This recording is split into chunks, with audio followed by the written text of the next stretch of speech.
وبركاته. الحمد لله رب العالمين والعاقبۃ للمتقین والصلاة والسلام. دھیان گیا لے خبر جلد کے غیروں کی طرف دھیان گیا، میرے مولا میرے آقا تیرے قربان گیا. دل ہے وہ دل جو تیری یاد سے معمور رہا، سر ہے وہ سر جو تیرے قدموں پہ قربان گیا.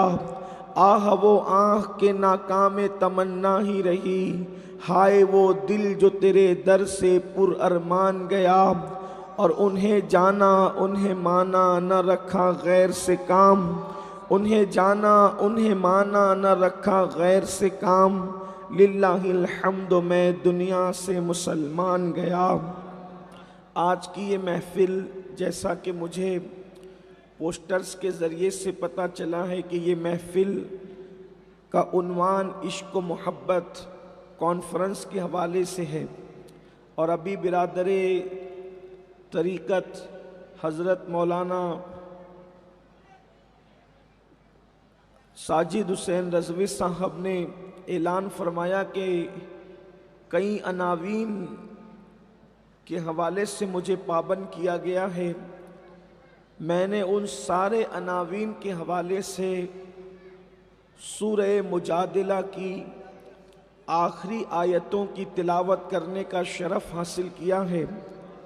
اللہ تبارک و تعالی اس کے متعلق مجھے حق کہنے اور آپ سب کو حق سن کر اس پر عمل کرنے اور اسے عام کرنے کی توفیق عطا فرمائے.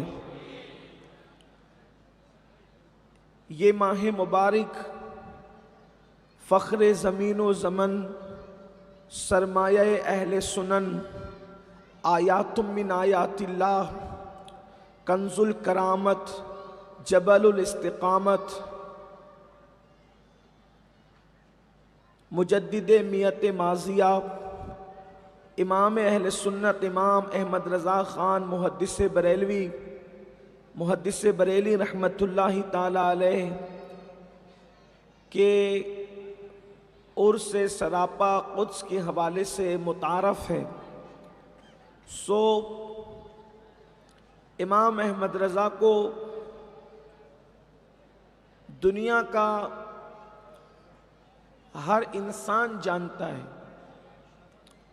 یعنی اگر یہ کہوں کہ صرف اہل سنت جانتے ہیں تو یہ بات بہت کمزور سی ہوگی، بلکہ امام احمد رضا کو ہر مکتبہ فکر کا انسان جانتا ہے، چاہے ان کے اچھے تعارف کے حوالے سے جانتا ہو، چاہے ان کے غلط پروپیگنڈے ان کے بارے میں جو کیے گئے اس کے حوالے سے جانتا ہو، لیکن جانتے امام اہل سنت کو سب ہیں. امام احمد رضا کے بارے میں ہمارے ماہرہ مطہرہ کے مشائخ فرماتے ہیں کہ وہ ہماری محفلوں کا نمک ہے، اور بالخصوص موجودہ شیوخ کے اندر حضور رفیق ملت سیدی نجیب حیدر میاں صاحب قبلہ سے میں نے سنا کئی مرتبہ انہوں نے فرمایا کہ اعلیٰ حضرت ہماری محفلوں کا نمک ہے. یعنی جس طریقے سے کھانے میں اگر نمک نہ ملایا جائے تو کھانا مزیدار معلوم نہیں ہوتا، یعنی ساری ڈشیں اس میں ڈال دی جائیں، سارے مسالے ڈال دیے جائیں تو کھانے میں لذت نہیں آتی. تو وہ لوگ کہتے ہیں مشائخ ماہرہ اپنے مخصوص لب و لہجے میں کہ جب تک ہم اپنی محفلوں میں ذکر امام احمد رضا نہیں کر لیتے اس وقت تک ہمیں مزہ نہیں آتا. آخر یہ مقبولیت کیوں ہے؟ امام اہل سنت امام احمد رضا محدث بریلی کی مقبولیت کیوں ہے؟ کیوں آپ کو اللہ نے اتنی مقبولیت عطا فرمائی ہے؟ اس کی سب سے بڑی وجہ میں جو سمجھ سکا ہوں وہ یہ ہے کہ امام اہل سنت اس صدی کے اندر اور اس دور کے اندر پیدا ہوئے جبکہ ایک تبدیلی کا دور تھا، ایک انقلاب کا دور تھا. عالمی سطح پر دنیا تبدیل ہونے والی تھی. عالمی سطح پر دنیا کے اندر ایک بدلاؤ آنے والا تھا۔ مثال کے طور پر خلافت عثمانیہ کے خاتمے کے تانے بانے بنے جا چکے تھے، ہندوستان پر قبضہ کرنے کے منصوبے بن چکے تھے، اسی طریقے سے حجاز مقدس سے فکر عرب کا خاتمہ کر کے فرنگی تخیلات دینے کے مکمل پلان بن چکے تھے۔ اس وقت اس دور میں 1856 کے اندر سیدی اعلیٰ حضرت امام احمد رضا خان محدث بریلی 1272 میں جو ہے وہ دنیا میں تشریف لاتے ہیں۔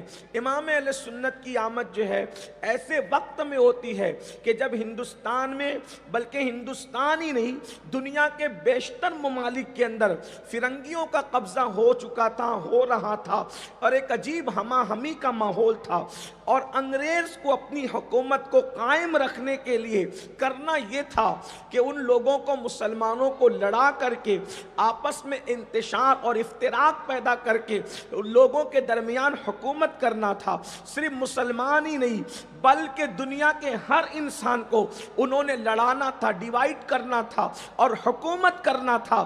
ایسے وقت کے اندر تحریکیں چلتی ہے اور کئی تحریکیں کھڑی کی جاتی ہے، اس میں سب سے بدترین تحریک جو کھڑی کی گئی ہے وہ یہ تھی، اگر سارے فتنوں کی ایک جملے کے اندر جو ہے وہ اس کا خلاصہ بیان کیا جائے تو وہ یہ کہ امام اہل سنت کے دور میں شک کی تحریک چلائی گئی، یعنی کہ اللہ کے بارے میں شک پیدا کر دو، رسول اللہ کے بارے میں شک پیدا کر دو، بزرگان دین کے بارے میں شک پیدا کر دو، اصحاب رسول کے بارے میں شک پیدا کر دو، انبیاء کے بارے میں شک پیدا کر دو۔ یاد رکھنا، شک کا دوسرا نام منافقت ہے اور یقین کا دوسرا نام ایمان ہے، تو لوگ جو ہے وہ شک پیدا کرنا چاہتے تھے۔ اللہ اکبر، شک اتنی بدترین چیز ہے، اگر دوست اور دوست میں شک پیدا ہو جائے تو دوستی خطرے میں پڑ جاتی ہے، میاں بیوی میں شک پیدا ہو جائے تو ازدواجی زندگی جو ہے بالکل اجاڑ ہو جاتی ہے، باپ بیٹے میں شک پیدا ہو جائے تو محبتیں روٹ جاتی ہے، گھر کی بہاریں ختم ہو جاتی ہے۔ اللہ اکبر، جب دوست اور دوست میں شک پیدا ہو جائے تو دوستی قائم نہیں رہ سکتی، میاں بیوی میں شک پیدا ہو جائے ازدواجی زندگی اجیرن بن جاتی ہے، اسی طریقے سے باپ بیٹے میں شک پیدا ہو جائے گھر کی بہاریں اجڑ جاتی ہے۔ لوگ شک پیدا کر رہے تھے اللہ اور بندے کے درمیان، لوگ شک پیدا کر رہے تھے رسول اور امتی کے درمیان، لوگ شک پیدا کر رہے تھے اولیاء اور ان کے ماننے والوں کے درمیان۔ اللہ اکبر، آپ کہیں گے اللہ کے بارے میں کیا شک ہو رہا تھا؟ یاد رکھنا، اللہ اکبر، 14 صدیوں کے اندر اتنی گندی گالی اللہ کو کسی کلمہ پڑھنے والے نے نہیں دی جو 14ویں صدی کے اندر دی گئی، یہ کہہ کے کہ اللہ جھوٹ بول سکتا ہے، بلکہ وہ جھوٹ بول چکا ہے، یہ بات کہی گئی۔ ہندوستان کی سرزمین پر اگر ہم نہ رہتے اور پاس پڑوس کے لوگوں کے سننے کا خوف نہ ہوتا تو ہم بتاتے کہ کس قدر یہ گندی گالی ہے۔ آپ اندازہ کریں، پیر جھوٹ بولے تو معتبر نہیں رہتا، باپ جھوٹ بولے تو معتبر نہیں رہتا، دوست جھوٹ بولے تو معتبر نہیں رہتا۔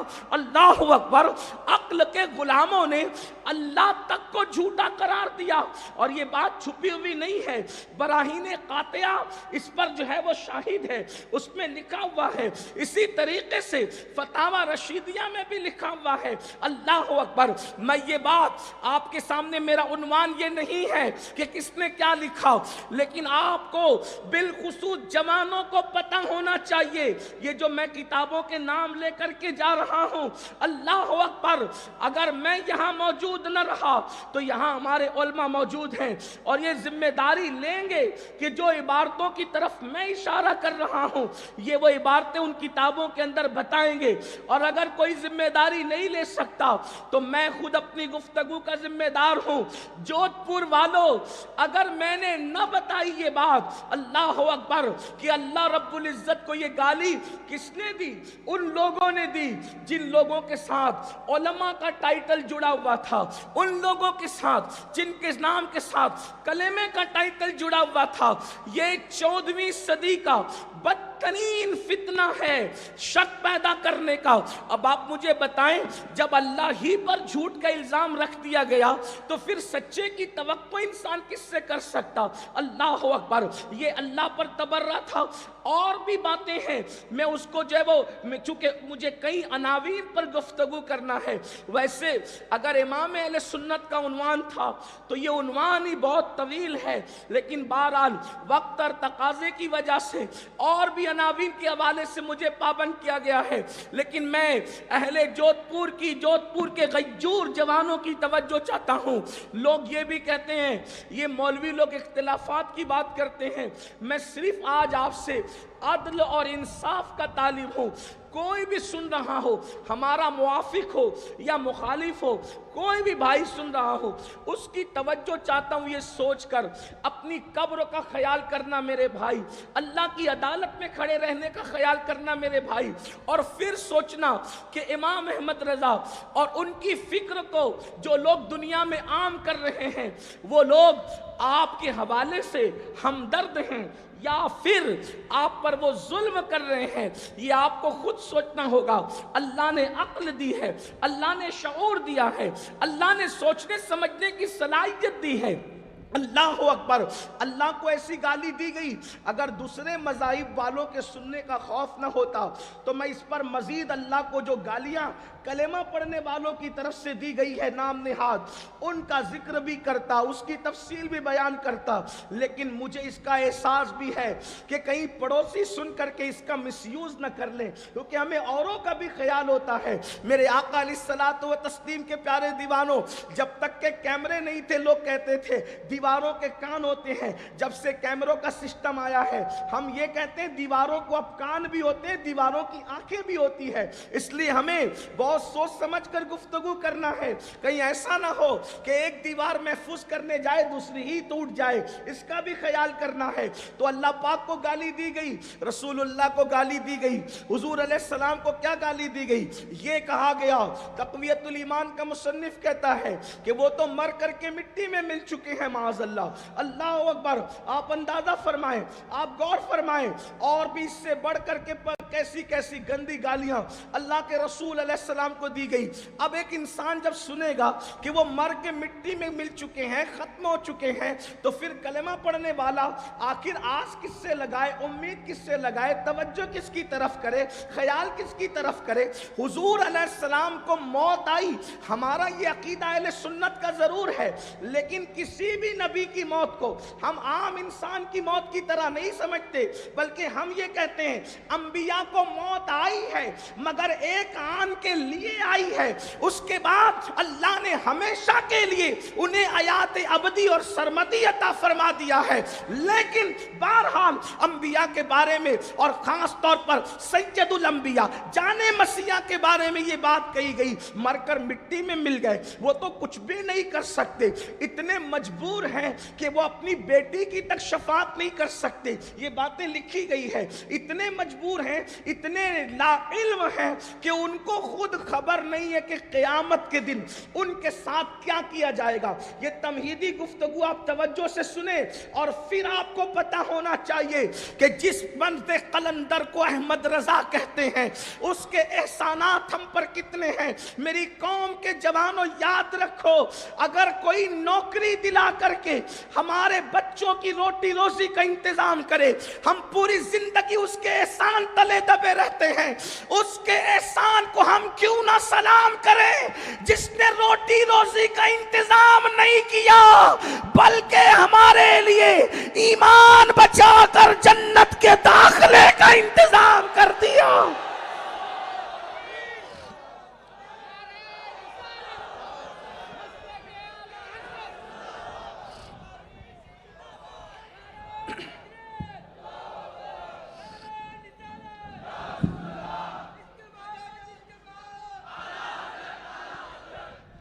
تعصب کی بنیاد پر یا بے علمی یا کم علمی کی بنیاد پر کوئی مانے یا نہ مانے، اگر انصاف زندہ ہے اور عقل اور شعور سلامت ہے تو میں آپ سے گفتگو کرنا چاہتا ہوں۔ رسول اللہ کی ذات مشکوک کی گئی، اولیاء اللہ کے مزارات کو مٹی کے ڈھیر سے تشبیہ دی گئی ہے تو مٹی کا ڈھیر ہے۔ اسی طریقے سے اولیاء اللہ کا مذاق اڑایا گیا، صحابہ کرام کو گالیاں دی گئی، اہل البیت کو گالیاں دی گئی۔ ایسے ماحول میں ایک جملے میں وہ فتنے کا بالکل اجمالی جائزہ یہ کہ شک پیدا کیا گیا۔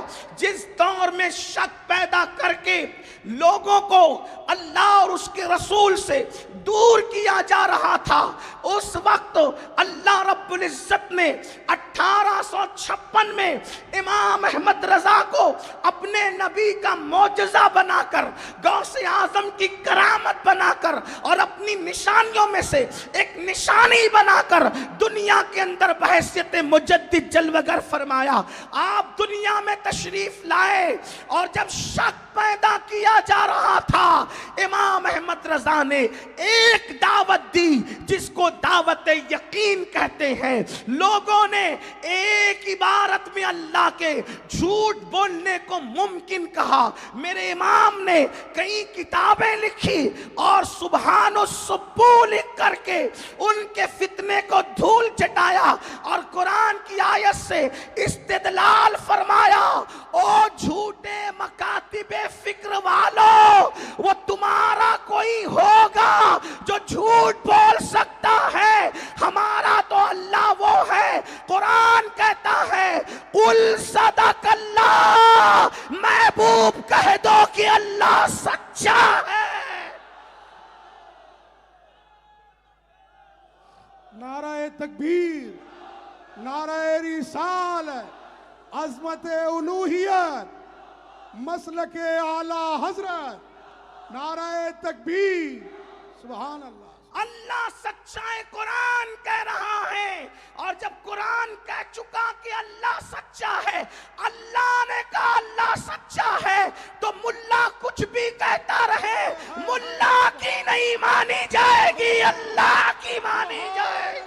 سبحان اللہ، واہ واہ، ماشاءاللہ، بہت خوب، بہت خوب۔ آپ نے اللہ رب العزت کی توحید کا دفاع کیا، اور توحید کا دفاع کرنے کے بعد پھر رسالت مآب صلی اللہ علیہ وآلہ وسلم کے حوالے سے جب باتیں کہی گئی کہ معاذ اللہ وہ تو مر کے مٹی میں مل چکے ہیں، تو پھر میرے امام نے اللہ اکبر احادیث کے حوالے سے کیسے یقین کی باتیں لوگوں کو بتائی۔ وہ کہتے ہیں ہم نبی کو یوں ہی زندہ کہہ دیں، ہماری عقیدتوں کو گوارا نہیں، ہم تو دو دو قسمیں کھا کے کہیں گے تو زندہ ہے واللہ، تو زندہ ہے واللہ۔ واللہ کہتے ہیں اللہ کی قسم تو زندہ ہے واللہ، تو زندہ ہے واللہ۔ میری چشم عالم سے چھپ جانے والے لوگوں نے کہا اچھا جب نبی کو زندہ مانتے ہو تو اس کا مطلب تمہارا عقیدہ یہ نہیں ہے کہ نبی کو موت آئی۔ تو وہ فلسفہ بھی کتنے خوبصورت انداز میں بیان کیا، کہتے ہیں موت تو آئی مگر کس شان سے آئی؟ جواب دیتے ہیں انبیاء کو بھی اجل آنی ہے، انبیاء کو بھی اجل آنی ہے۔ آپ ہندی جانتے ہیں، تھوڑا اس کو آسان کیے دیتا ہوں طالب علم ہونے کی حیثیت سے۔ اجل کہتے ہیں موت کو، انبیاء کو بھی اجل آنی ہے۔ آنی کا مطلب آنا، آنا کہتے ہیں آنا، کم آنا، یہ ہے آنی۔ انبیاء کو بھی اجل آنی ہے، یعنی آنے والی ہے۔ یہاں آنی سے مراد آنے والی ہے، آنی آنے کو کہتے ہیں۔ اور ایک آنی سیکنڈ کو، ساتھ کو، لمحے کو کہتے ہیں۔ ایک شعر میں دو آنی بیان کیا لیکن دونوں آنی کے الگ الگ معنی بیان کیے۔ کیا کہتے ہیں؟ انبیاء کو بھی اجل آنی ہے مگر ایسی کہ فقط آنی ہے، پھر وہی موت کے بعد ان کی حیات مثل سابق وہی جسمانی ہے۔ اس کی ازواج کو جائز ہے نکاح، اس کا ترکہ بٹے جو فانی ہے۔ فرماتے ہیں ارے نبی کی حیات کا انکار کرنے والوں، یہ بات تو تم بھی مانتے ہو ہماری طرح کہ نبی کے وصال کے بعد ان کی بیویوں کو بیوہ نہیں کہہ سکتے، ان کی بیویاں پھر کسی اور کے ساتھ نکاح نہیں کر سکتی۔ دیکھو مولانا مر جائے، ان کی بیوی عدت گزار کر کے دوسرا نکاح کر سکتی ہے. شہید مر جائے اس کی بیوی عدت گزار کر اور نکاح کر سکتی ہے. اور شہیدوں کی بیویوں نے کیا نکاح. حضرت جعفر طیار کی شہادت ہوئی تو حضرت اسماء بنت امیس نے عدت گزار کر سیدنا صدیق اکبر کے ساتھ نکاح کیا. اور جب صدیق اکبر کا وصال ہو گیا, دیکھو کتنی خوبصورت مثال سامنے آ گئی. شہید گئے تو بیوی نے نکاح کیا. صدیق کا مرتبہ شہید سے بڑھ کر کے ہے. صدیق گئے تو بھی نکاح کیا ان کی بیوی نے. کس سے نکاح کیا؟ دیکھو شہید جعفر طیار کی بیوہ صدیق اکبر سے نکاح کر رہی ہے. کون؟ صدیق اکبر, امت میں سب سے بڑا ولی, امت کا سب سے بڑا ولی, افضل البشر بعد الانبیاء بالتحقیق, نبی کا پہلا جانشین. حضور کی ظاہری حیات میں صحابہ کی امامت نبی کے مصلی پر کھڑے ہو کر کرانے والی شخصیت کو ابو بکر صدیق کہتے ہیں, جس کے لیے ہمارے محدث اعظم کے چوچوی اپنا عقیدہ سیدوں کا اور اہل سنت کا یوں ظاہر کرتے ہیں. مرتبہ حضرت صدیق کا یہ ہے سید, ہر فضیلت کے وہ جامع ہے نبوت کے سوا. سبحان اللہ, سبحان اللہ. نعرہ تکبیر, نعرہ رسالت, افضل البشر. سبحان اللہ, سبحان اللہ. شہید کی بیوہ نے نکاح صدیق کے ساتھ کیا, لیکن جب صدیق کا وصال ہو گیا تو وہی اسماء بنت امیس عدت گزارنے کے بعد مولائے کائنات کے ساتھ نکاح کرتی ہے. کیا خاتون ہے یہ مقدس خاتون, کیا تقدیر ہے. کیسی بڑی بڑی ہستیوں کے ساتھ ان کا نکاح ہوا ہے. ایک تو جعفر طیار جو فرشتوں کے ساتھ اڑتے ہیں, ان کی بیوہ ہوئی. اس کے بعد افضل البشر بعد الانبیاء صدیق اکبر کی کے ساتھ نکاح ہوا, ان کی بیوہ ہوئی. اور ان کی بیوہ ہونے کے بعد پھر ان کا نکاح مولا علی کے ساتھ ہوا. یعنی کیسے بڑے بڑے ہستیوں کے نکاح میں یہ خاتون آئی. اس سے ایک مسئلہ یہ بھی پتا چلا کہ شوہر کی موت کے بعد دوسرا نکاح کرنا یہ شرافت کے خلاف نہیں ہے.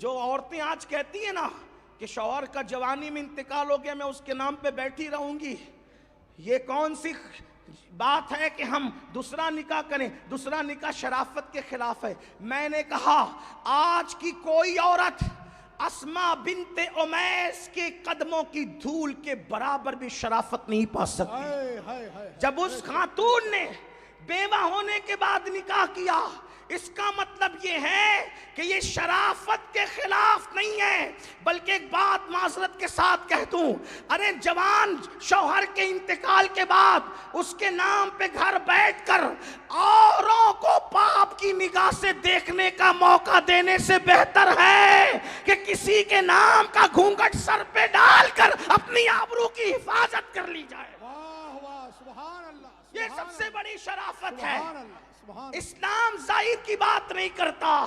اللہ رب العزت تو ہمیں حق بات بولنے کا حکم دیتا ہے. تو عرض یہ کر رہا تھا, شہید کی بیوہ نے نکاح کیا صدیق کے ساتھ, صدیق کا وصال ہوا تو پھر مولا علی کے نکاح میں آئی. مطلب صدیق بھی دنیا سے چلا جائے, نبیوں کے بعد مرتبہ کس کا ہے؟ قرآن ترتیب بیان کرتے ہیں, انعم اللہ علیہم من النبیین والصدیقین والشہداء والصالحین.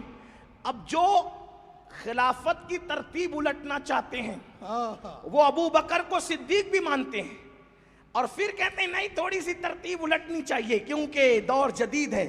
ہم کہتے ہیں جدید دور کے حوالے سے لوگوں کے نظریات بدلتے ہیں, اہل سنت کے نظریات نہیں بدلتے. دور کوئی بھی ہو, جو بولی رسول اللہ کے دور میں بولی گئی تھی اس وقت بھی وہی بولی جائے گی, اور انشاءاللہ قیامت تک وہی بولی جائے گی جو قرآن بول رہا ہے. انبیاء کے بعد صدیقین کا مرتبہ ہے, اور ابو بکر صرف صدیق نہیں ہے بلکہ صدیق اکبر ہے. امت کا سب سے بڑا صدیق کوئی ہے تو اسے ابو بکر صدیق کہتے ہیں. سبحان اللہ, سبحان امام جعفر صادق نے ان کو صدیق کہا. تو عرض یہ کر رہا تھا میرے امام کیا بیان کر رہے ہیں, کہتے ہیں کہ تم بھی یہ بات کرتے ہو نا کہ نبی کی بیویاں ان کے وصال کے بعد دوسرا نکاح نہیں کر سکتی. تو کیوں نہیں کر سکتی؟ شوہر مر گیا تو دوسرے نکاح کی اجازت ہونی چاہیے. بولو بھائی بات سمجھ میں آتی ہے کہ نہیں آتی؟ ہونی چاہیے. لیکن سب کی عورتوں کو اجازت ہے. شہید کی عورت کو بیوہ کو اجازت ہے, صدیق کی بیوہ کو اجازت ہے, عالم کی بیوہ کو اجازت ہے, ولی کی بیوہ کو اجازت ہے. لیکن نبی کا اگر پردہ فرما جائیں تو نبی کی بیوی بیوہ نہیں کہلاتی بلکہ بیوی ہی کہلاتی ہے, اور وہ نکاح دوسرا نہیں کر سکتی. تو کیوں نہیں کر سکتی؟ جب سب کی کر سکتی ہے تو نبی کی کیوں نہیں کر سکتی؟ اس لیے کہ اللہ کے رسول نے فرمایا فَنَبِيُّ اللَّهِ حَيٌّ, اللہ کا نبی زندہ ہے. اور اگر حدیث دانی کا دعویٰ کرنے والے لوگ موجود ہیں تو میں ان کو ابو داؤد کے حوالے سے عرض کروں, یہ حدیث سیاہ ستہ میں سے سنن ابو داؤد میں موجود ہے. اللہ کے رسول نے فرمایا ان اللہ تعالی حرم علی الارض ان تاکل اجساد الانبیاء فنبی اللہ حی فنبی اللہ حی فنبی اللہ حی یرزق. اللہ کے رسول علیہ السلام نے فرمایا بے شک استقبال کرے کھڑے ہو کر کے. قائد اہل سنت پیر صاحب قبلہ تشریف لا رہے ہیں. نعرہ تکبیر, نعرہ رسالت, نعرہ رسالت. شہزادہ سرکار غوث اعظم گلے گلزار نقشبندیت, گلے گلزار نقشبندیت, حضور رہبر شریعت سرکار پیر طریقت قائد اہل سنت. نعرہ تکبیر, نعرہ رسالت, نعرہ رسالت. مسلک اعلی حضرت, عشق محبت, عشق محبت. یہ آگے والے کھڑے ہو کر استقبال کرے, کھڑے ہو کر کے. ہاں رسول اللہ کے بیٹے تشریف لا رہے ہیں ہمارے مجمع میں. کھڑے ہو جائیے سبھی حضرات. ہاں واپس بیٹھ جائیے گا, کھڑے ہو کر کے استقبال کریں. نعرہ تکبیر, نعرہ رسالت, نعرہ رسالت. شہزادہ سرکار غوث اعظم, عظمت آل علی, شان اولاد نبی, حضور پیر طریقت سرکار رہبر شریعت, قائد اہل سنت, قائد اہل سنت, مسلک اعلی حضرت. عشق محبت, عشق محبت, عشق محبت, عشق محبت. نعرہ تکبیر, نعرہ رسالت, نعرہ رسالت. ماشاءاللہ.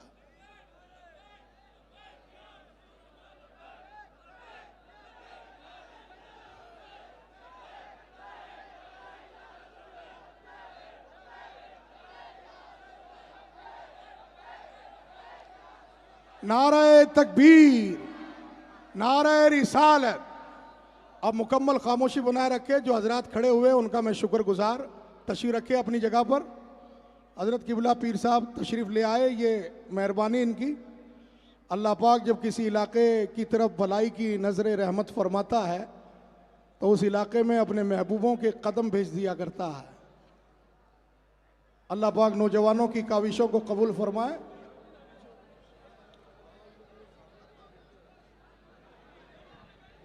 سب مل کر ایک مرتبہ بلند آواز سے درود شریف پڑھ لیں. اللہم صلی علی سیدنا و مولانا محمد معدن الجود والکرم والہ الکرام وابنہ الکریم و امتہ الکریمہ یا اکرم الاکرمین و بارک وسلم صلاۃ و سلام علیک یا جد الحسن والحسین. الحمدللہ ہماری محفل کی جان, محفل کی شان, محفل کے روح رواں اور ہمارے اسلاف کی یادگار, یادگار اسلاف, بقیت السلف, سرمایہ اہل سنت حضرت پیر سید غلام حسین باپو قادری گیلانی مدظ اللہ العالی, جن کا راجستھان کی اور گجرات کی سنیت پر ایک عظیم احسان ہے. انشاءاللہ تبارک و تعالی جب تک چاند سورج نکلتے اور ڈوبتے رہیں گے انشاءاللہ راجستھان اور گجرات کے سنی انشاءاللہ پیر باپو سید غلام حسین کے احسانات کو کبھی فراموش نہیں کریں گے۔ اللہ تعالیٰ اس مرد کلندر کو صحت سلامتی کے ساتھ عمر نوح نصیب فرمائے۔ ایک بار حالانکہ طبیعت کی علالت کے بعد بھی حضرت تشریف لائے، حضرت کے لیے دعا کریں اللہ حضرت کو شفا عطا فرمائے۔ ایک بار پھر درود شریف پڑھیں، بات میں آگے عرض کرتا ہوں۔ عاشقوں کی محفل ہے، ذرا یہاں سے وہاں تک سب درود شریف پڑھیں۔ اللہ رب محمد صلی اللہ علیہ وسلم نحن عباد محمد صلی اللہ علیہ وسلم صلاۃ و سلام علیک یا جد الحسن والحسین۔ تو عرض یہ کر رہا تھا کہ انبیاء کرام کی ازواج ان کے پردہ فرمانے کے بعد دوسرا نکاح نہیں کر سکتی۔ کیوں؟ کیونکہ انبیاء زندہ ہیں، اور ابو داؤد شریف کی حدیث جیسا کہ آپ کے سامنے بھی پڑھی گئی، ان اللہ تعالی حرم علی الارض، بے شک اللہ نے حرام کیا زمین پر کہ وہ نبیوں کے جسموں کو کھائیں۔ فَنَبِيُّ اللَّهِ حَيٌّ، اللہ کا نبی زندہ ہے، یرزق، اور اسے روزی دی جاتی ہے۔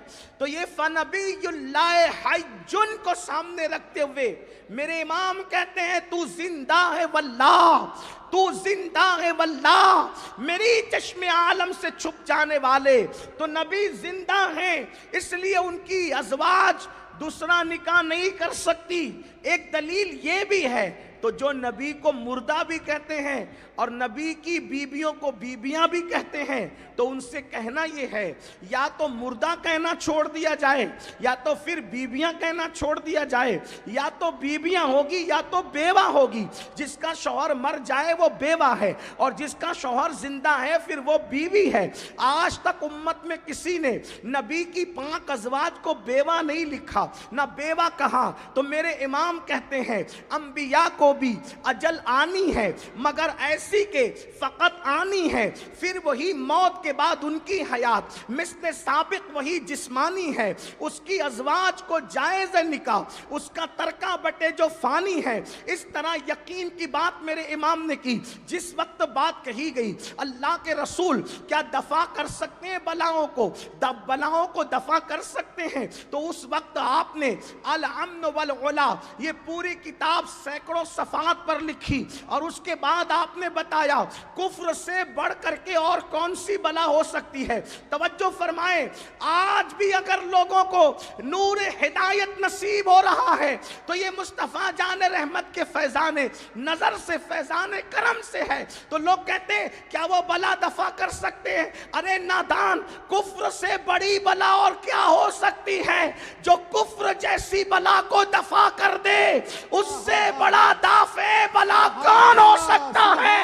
اللہ اکبر۔ اس طرح سے یقین کی بات کی، اور امام اہل سنت کا ایک خاص وصف ہے، وہ عالم ہے، محدث ہے، فقیہ ہے، امیر المومنین فی الحدیث ہے، اپنے وقت کے ابو حنیفہ ثانی ہے۔ ان کا حال یہ ہے، ڈاکٹر اقبال نے ان کے فتاوی رضویہ کے خطبے کو پڑھا، تو فتاوی رضویہ کے خطبے کو پڑھنے کے بعد انہوں نے کہا کہ میں مولانا احمد رضا کے بارے میں یہ کہتا ہوں، اگر وہ امام اعظم کے دور میں ہوتے تو امام اعظم اپنے اولین صف کے شاگردوں میں ان کو جگہ عطا فرماتے۔ آپ اندازہ کریں، لاہور کی سرزمین پر وہ عظیم دنیا کا مفکر جس نے جرمنی کی خاک چھانا، وہ یہ بات کرتا ہے۔ اس کے بعد اور بھی لوگوں نے، مولوی عبدالکریم پاریخ جو بالکل ماضی قریب کا بڑا عظیم مفسر گزرا ہے، انہوں نے لکھا اپنے مقالے کے اندر کہ کنز الایمان میں بعض آیتوں کا ترجمہ مولانا احمد رضا صاحب نے، انہوں نے مولانا احمد رضا لکھا، اس لیے میں اسی کو نقل کر رہا ہوں۔ مولانا عبدالکریم پاریخ لکھتے ہیں کیا کہ وہ کنز الایمان میں بعض آیتوں کا ترجمہ مولانا احمد رضا نے اتنے خوبصورت اور جچے تلے الفاظ میں کیا ہے کہ مجھے یوں لگتا ہے کہ اگر قرآن عربی کی بجائے اردو زبان میں نازل ہوتا تو اس کی شکل وہی ہوتی جو مولانا نے ترجمہ کیا ہے۔ عبدالکریم پاریخ نے یہ بات کہی ہے، ہم ذمہ دار نہیں، ہم صرف نقل کر رہے ہیں۔ اللہ اکبر، اندازہ فرمائیں۔ اور اگر ایک بات آپ کو کہوں بل ترجمے کے حوالے سے، تو بات عرض کروں اہل علم موجود موجود ہے. دیکھو کس طرح شان الوہیت شان رسالت کا دفاع کیا. لوگوں نے قرآن کی آیت کا ترجمہ کیا. ترجمے بہت ہیں, ہم یہ نہیں کہتے سب غلط ہے, لیکن یہ ضرور کہیں گے صحیح ترین ترجمہ کنز الایمان اردو زبان کا آیت قرآن کی مکرو و مکر اللہ واللہ خیر الماکرین. کسی نے ترجمہ کیا اور انہوں نے مکر کیا تو اللہ نے بھی ان کے ساتھ مکر کیا اور اللہ بہت بڑا مکر کرنے والا ہے. پھر اس کے بعد کسی نے ترجمہ کیا اور انہوں نے مکر کیا تو اللہ نے بھی ان کے ساتھ چال چلی اور اللہ بہت بڑی چال چلنے والا ہے. اللہ کو چال باز لکھا, اللہ کو مکر کرنے والا لکھا. لیکن جب امام احمد رضا کی باری آئی تو میرے امام نے اسی آیت کا ترجمہ کس طرح کیا. فرماتے ہیں اللہ اکبر, اور انہوں نے مکر کیا اور کافروں نے مکر کیا تو اللہ نے ان کے ساتھ خفیہ تدبیر فرمائی اور اللہ خفیہ تدبیر فرمانے والا ہے. اندازہ فرمائے کیا خوبصورت انداز ترجمے کا. جو اردو جانتے علم رکھتے انہیں پتا ہے کہ مکر اور خفیہ تدبیر ان دونوں کے درمیان فرق کیا ہے. یہ امام احمد رضا ہے تو وہ عظیم محدث بھی ہیں, مفسر بھی ہیں, عالم بھی ہیں, محدث بھی ہیں, شاعر بھی ہیں, لیکن ان کا سب سے بڑا وصف یہ ہے کہ وہ اپنے زمانے کے بہت بڑے عاشق رسول ہیں. انہوں نے محبت رسول کا وہ عظیم سوتا اللہ اکبر جو ان کے سینے میں اللہ اللہ پھوٹتا تھا اور عشق رسول کی شمع جو ان کے دل میں روشن تھی, انہوں نے ہر دل میں اس شمع کو جلانے کی کوشش کی. اللہ اکبر. وہ واہ کہتے تو بھی کسی اور کے نام پہ نہیں کہتے, وہ آہ کہتے تو بھی کسی اور کے نام پہ نہیں کہتے. آپ نے سنا ہوگا کوئی بات اچھی لگے یا آدمی خوش ہو تو خوشی میں واہ واہ کرتا ہے اور غم میں آہ آہ کرتا ہے. کیا غیور تھا وہ عشق رسول کے حوالے سے جسے احمد رضا کہتے ہیں. وہ واہ واہ بھی کرتا خوشی میں تو کسی اور کے نام پر نہیں. جب خوش ہو کے واہ کرتا تو بھی جس کے صدقے میں خوشی ملی ہے وہی گنبد خضرا کا مکی یاد آتا اور وہ واہ بھی کرتا تو یوں کہتا ہے واہ کیا جود و کرم ہے شہ بطحا تیرا, نہیں سنتا ہی نہیں مانگنے والا تیرا. اللہ, نعرہ تکبیر, نعرہ رسالت.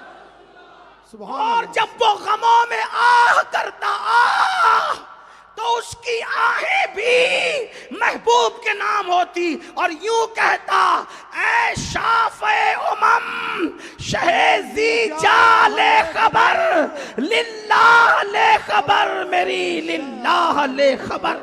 سبحان اللہ, سبحان اللہ. کم ہو گئے بے شمار آقا, بندہ تیرے نثار آقا, ٹوٹی جاتی ہے پیٹ میری للہ یہ بوجھ اتار آقا. یعنی وہ آہیں کرے تو بھی نبی کے نام پہ, وہ واہ کرے تو بھی نبی کے نام پہ. گھر میں میت ہو جائے میت تو بھی وہ مرثیہ نہ لکھے.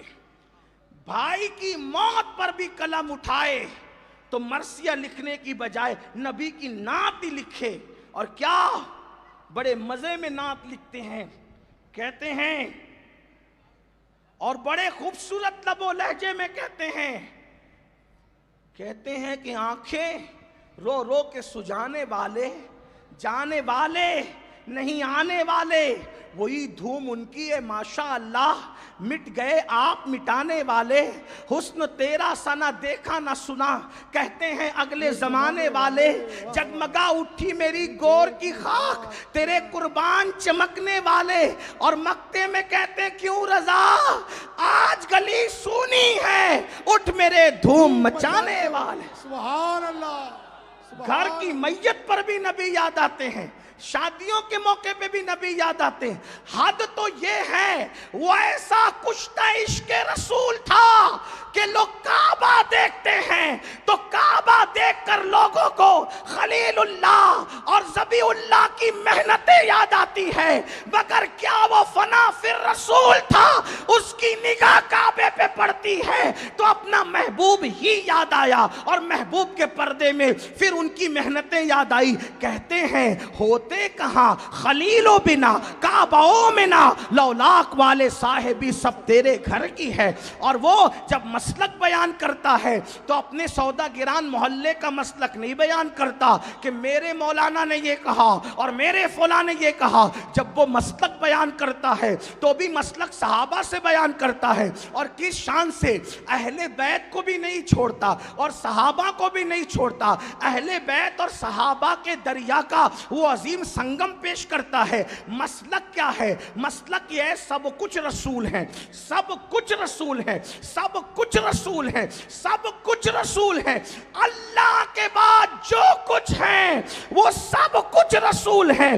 بعد از خدا بزرگ تو ایک قصہ مختصر، لیکن یہ مسلک لیا کہاں سے؟ سب کچھ رسول ہیں۔ کہاں نماز بعد میں، روزہ بعد میں، حج بعد میں، تلاوت بعد میں، اور جان بعد میں، اولاد بعد میں۔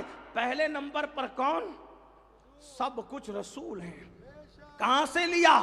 تو مسلک دیکھو کہاں سے لاتے ہیں۔ کہتے مولا علی نے واری تیری نیند پر نماز، وہ بھی اثر جو سب سے اعلیٰ خطر کی ہے۔ صدیق بلکہ غار میں جان ان پہ دے چکے، اور حفظ جان تو جان فروز و غرر کی ہے، اور تو نے ان کو جان انہیں پھیر دی نماز، اور تو نے ان کو جان انہیں پھیر دی نماز، پر وہ تو کر چکے تھے جو کرنی بشر کی ہے۔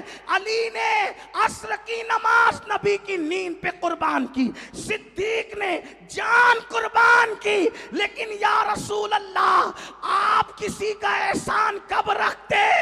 جس نے نماز قربان کی اس کی قضا ہونے نہیں دی، اس کی ادا کروا دی۔ جس نے جان قربان کی جان جانے نہیں دی، اس کو جان عطا کر دی۔ مگر امتحان میں دونوں تو کامیاب ہو گئے۔ مسئلہ کیا اخذ ہوا؟ کہتے ہیں تو نے ان کو جان انہیں پھیر دی نماز، پر وہ تو کر چکے تھے جو کرنی بشر کی ہے۔ اب مسلک اہل سنت اس سے نکلتا ہے، ثابت ہوا کہ جملہ فرائض فروض ہے، اصل الاصول بندگی استاجور کی ہے۔ سبحان اللہ، سبحان اللہ۔ یہ امام احمد رضا ہے۔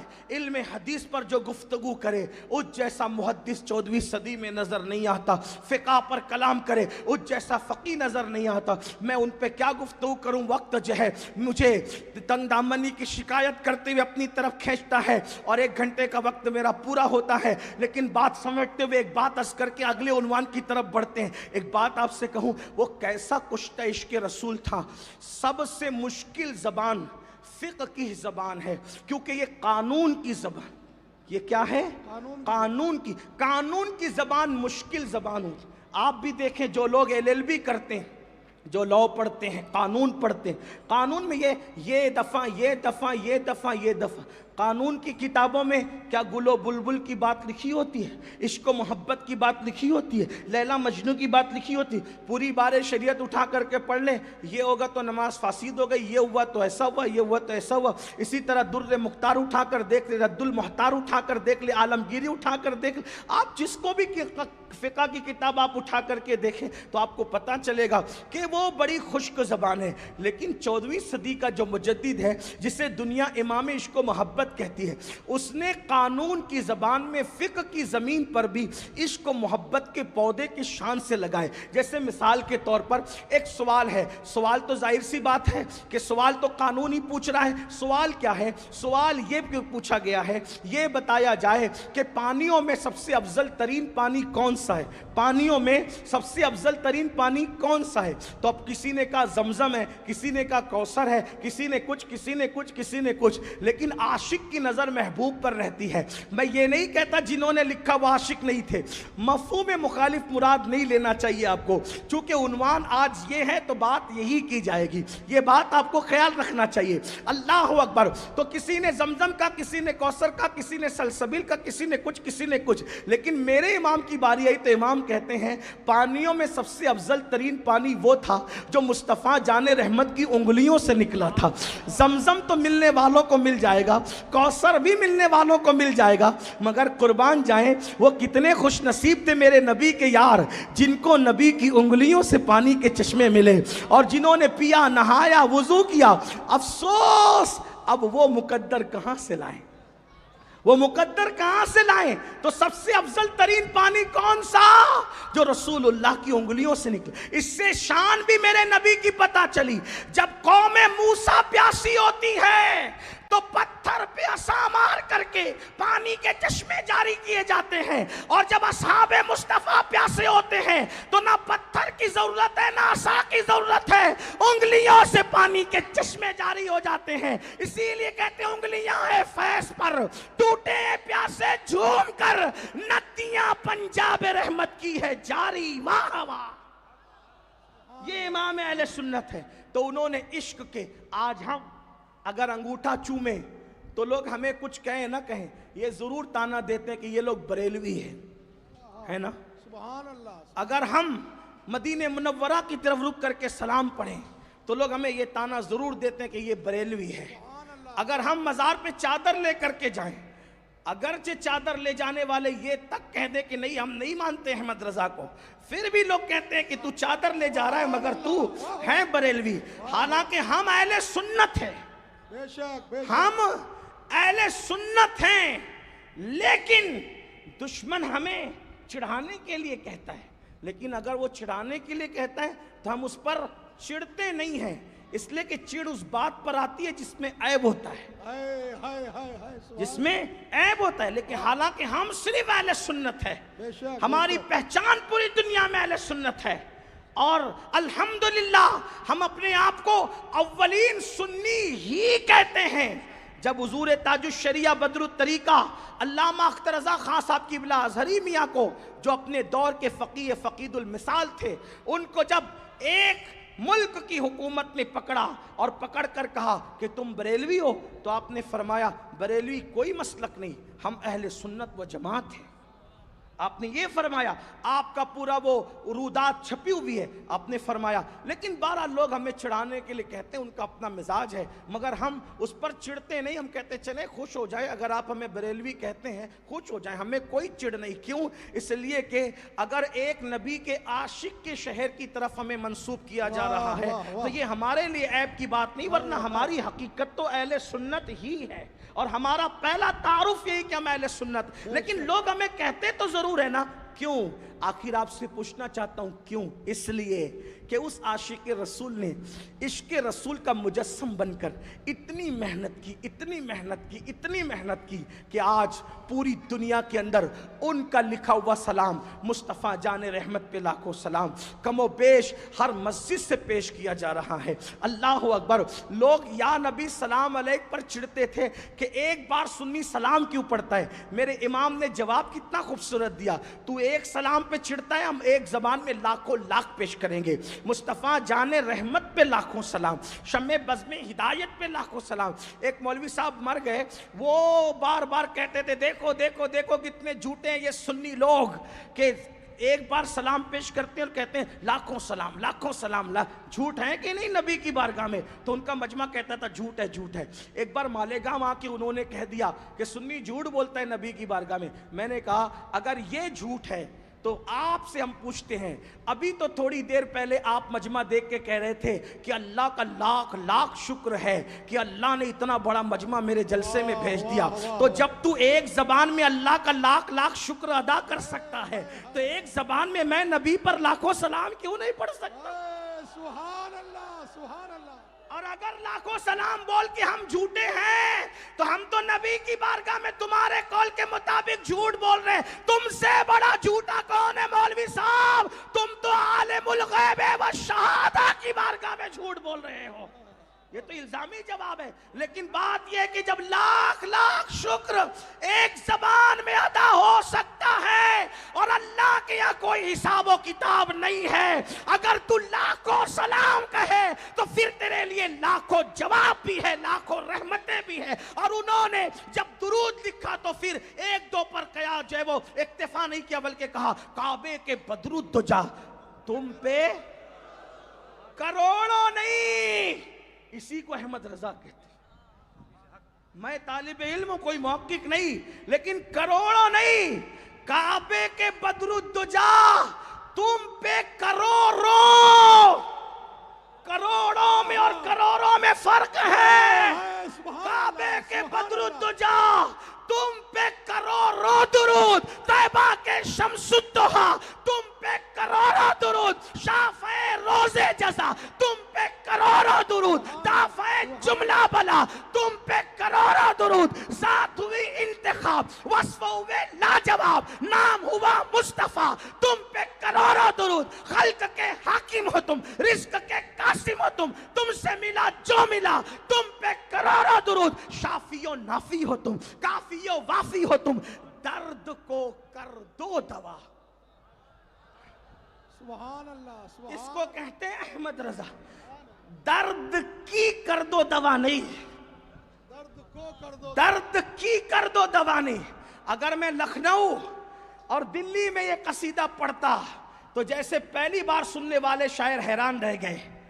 لوگ ضرور میری بات سمجھتے کیونکہ وہاں کے لوگ اردو زیادہ سمجھتے, لیکن راجستھان والوں, میں اعلیٰ حضرت کے شعر کی کوئی بے ادبی نہیں کر رہا ہوں.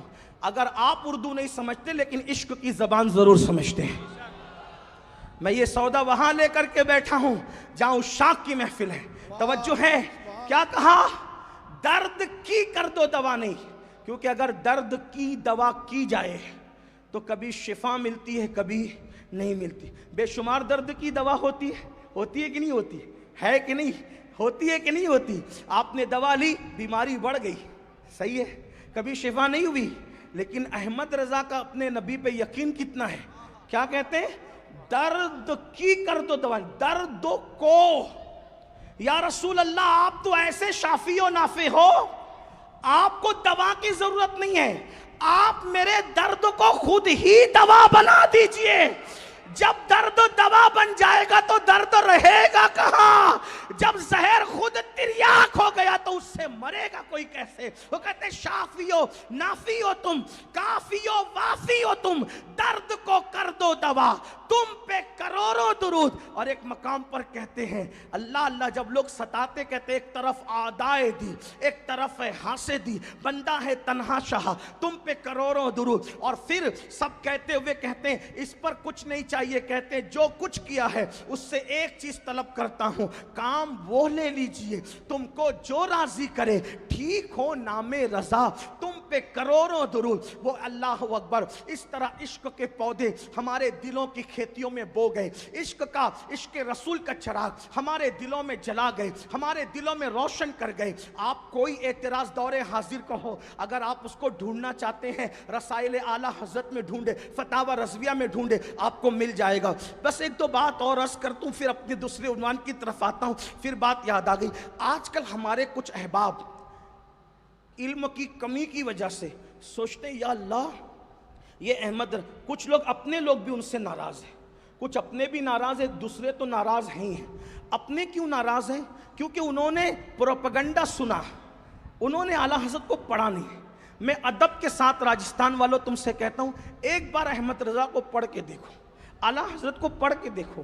جیسے کچھ لوگ یہ سمجھتے ہیں وہ خانقاہوں کے مخالف تھے, وہ خانقاہوں کے مخالف تھے, خانقاہی رسوم و رواج کے مخالف, خاص طور پہ سلسلہ چشتیہ کے مخالف تھے. میں نے کہا سلسلہ چشتیہ کی کیا مخالفت کی؟ وہ کہا غریب نواز کی شان میں کچھ نہیں لکھا. میں نے کہا اگر لکھنا ہی ضروری ہے تو آپ سے پوچھنا چاہتا ہوں آپ نے کتنے بزرگوں کے بارے میں لکھا وہ بتاؤ. اگر کسی کا عشق لکھنے ہی سے ظاہر ہوتا ہے تو آپ نے کتنا لکھا؟ چلیں بات چھوڑیے, لیکن انہوں نے لکھا, ضرور لکھا. کیا لکھا؟ وہ کسی نے نہیں لکھا. 14ویں صدی میں جو انہوں نے لکھا, آپ فرماتے ہیں اجمیر اجمیر نہ کہا کرو.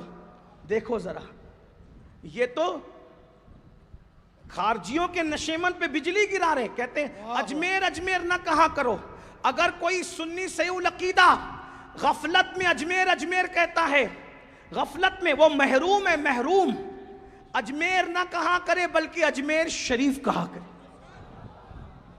دیکھو کیا لکھ رہے ہیں، توجہ تو کریں کیا لکھ رہے ہیں. غفلت میں بھی اجمیر اجمیر نہ کہو، اجمیر شریف کہو، کیونکہ وہاں نبی کا بیٹا آرام کر رہا ہے.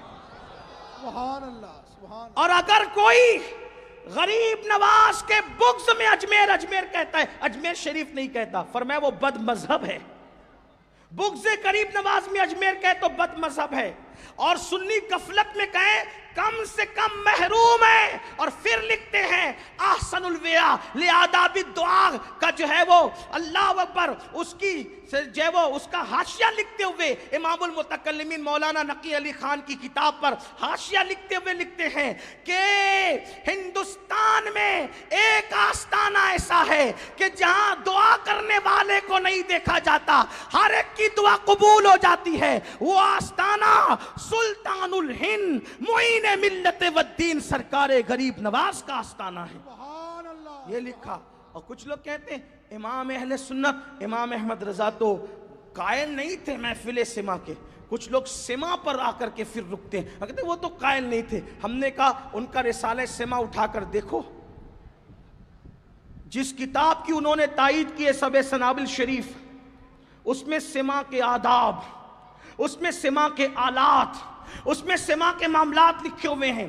اور اس کے بعد آپ نے بھی فرمایا اہل کے لیے جائز ہے، اہل کے لیے جائز ہے، نا اہل کے لیے جائز نہیں. نمبر 2، پھر سما ویسی کی جائے جیسے بزرگان چشت کرتے تھے، جیسے بختیار کاکی نے کیا، محبوب الہی نے کیا، بندہ نواز کے سدراز نے کیا، ویسی کرو. ہم عامل بھی ہیں، قائل بھی ہیں. وہ کہتے ہیں نہیں وہ وجد کے قائل نہیں تھے. ہم نے کہا کس نے کہہ دیا؟ اور تو محفل میں وجد کی بات کرتا ہے. وہ تو ایسا ملنگ تھا کہ وہ تو پلسرات پر بھی وجد کی بات کرتا ہے. کہتے ہیں رضا پل سے آپ وجد کرتے گزریے، رضا پل سے آپ وجد کرتے گزریے کہ ہے رب سلم صدائے محمد. انہوں نے کیا بات کی ہے؟ ہم نے ان کو پڑھا نہیں. انہوں نے سائنسی علوم پر کتابیں لکھی، انہوں نے آواز پر، علم صوتیات پر کتابیں لکھی، لیکن ان کی عادت یہ تھی جہاں انہوں نے بہت ساری باتیں لکھی بدعقیدوں کے رد میں، وہیں اپنوں کی اصلاح کی بھی کچھ باتیں کی. لیکن بات یہ ہے ہم سنیوں کی عادت کیا بن گئی؟ میٹھا میٹھا ہپ ہپ، کڑوا کڑوا تھو تھو، با مسلمہ اللہ اللہ، با برہمن رام رام. یہ آج لوگوں کی عادت پڑ گئی ہے. کیا ہو گیا ہے؟ معاذ اللہ جو چیزیں اچھی لگے گی وہ لے لیں گے. ہاں چادر پہ دلیل پیش کی، چلو چڑھا دیں گے. پھول پہ دلیل پیش کی، چلو چڑھا دیں گے. اسی طرح میلاد پہ دلیل پیش کی، چلو کر لیں گے. میلاد النبی پر جھنڈیاں لگا لیں گے، جلوس نکال لیں گے، ساری چیزیں کرتے ہیں. لیکن جب آپ نے اصلاح معاشرہ کرتے ہوئے ارشاد فرمایا کہ میت کے موقع پر خوشی کی طرح شادی کرنا، اس کی اسلام اجازت نہیں دیتا. میت کے نام پر جو کھانا کھایا جائے، اللہ اکبر، اغنیاء جو میت کے نام پر کھانا کھاتے ہیں اس سے دل کی سیاہی کی طرف آپ نے اشارہ فرمایا. اسی طرح سے آپ نے مزید یہ باتیں فرمائی.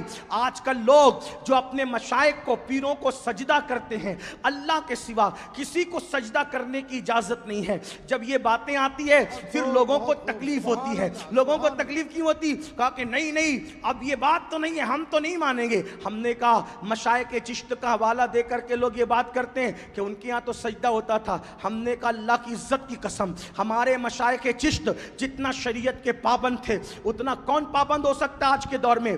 وہاں زمین بوسی ہوتی تھی، سجدہ نہیں ہوتا تھا. اور زمین بوسی اور سجدے میں فرق ہے. ایک بات بتاؤں، ان کے بیٹے نے یہ بات فرمائی ہے. ان کے شہزادے، دوسرے جانشین ان کے حضور مفتی اعظم ہمارے دادا مرشد کہتے ہیں سنگے درے جانا پر کرتا ہوں جبھی سائی، سجدہ نہ سمجھ نہ سجدی، سر دیتا ہوں نذرانہ.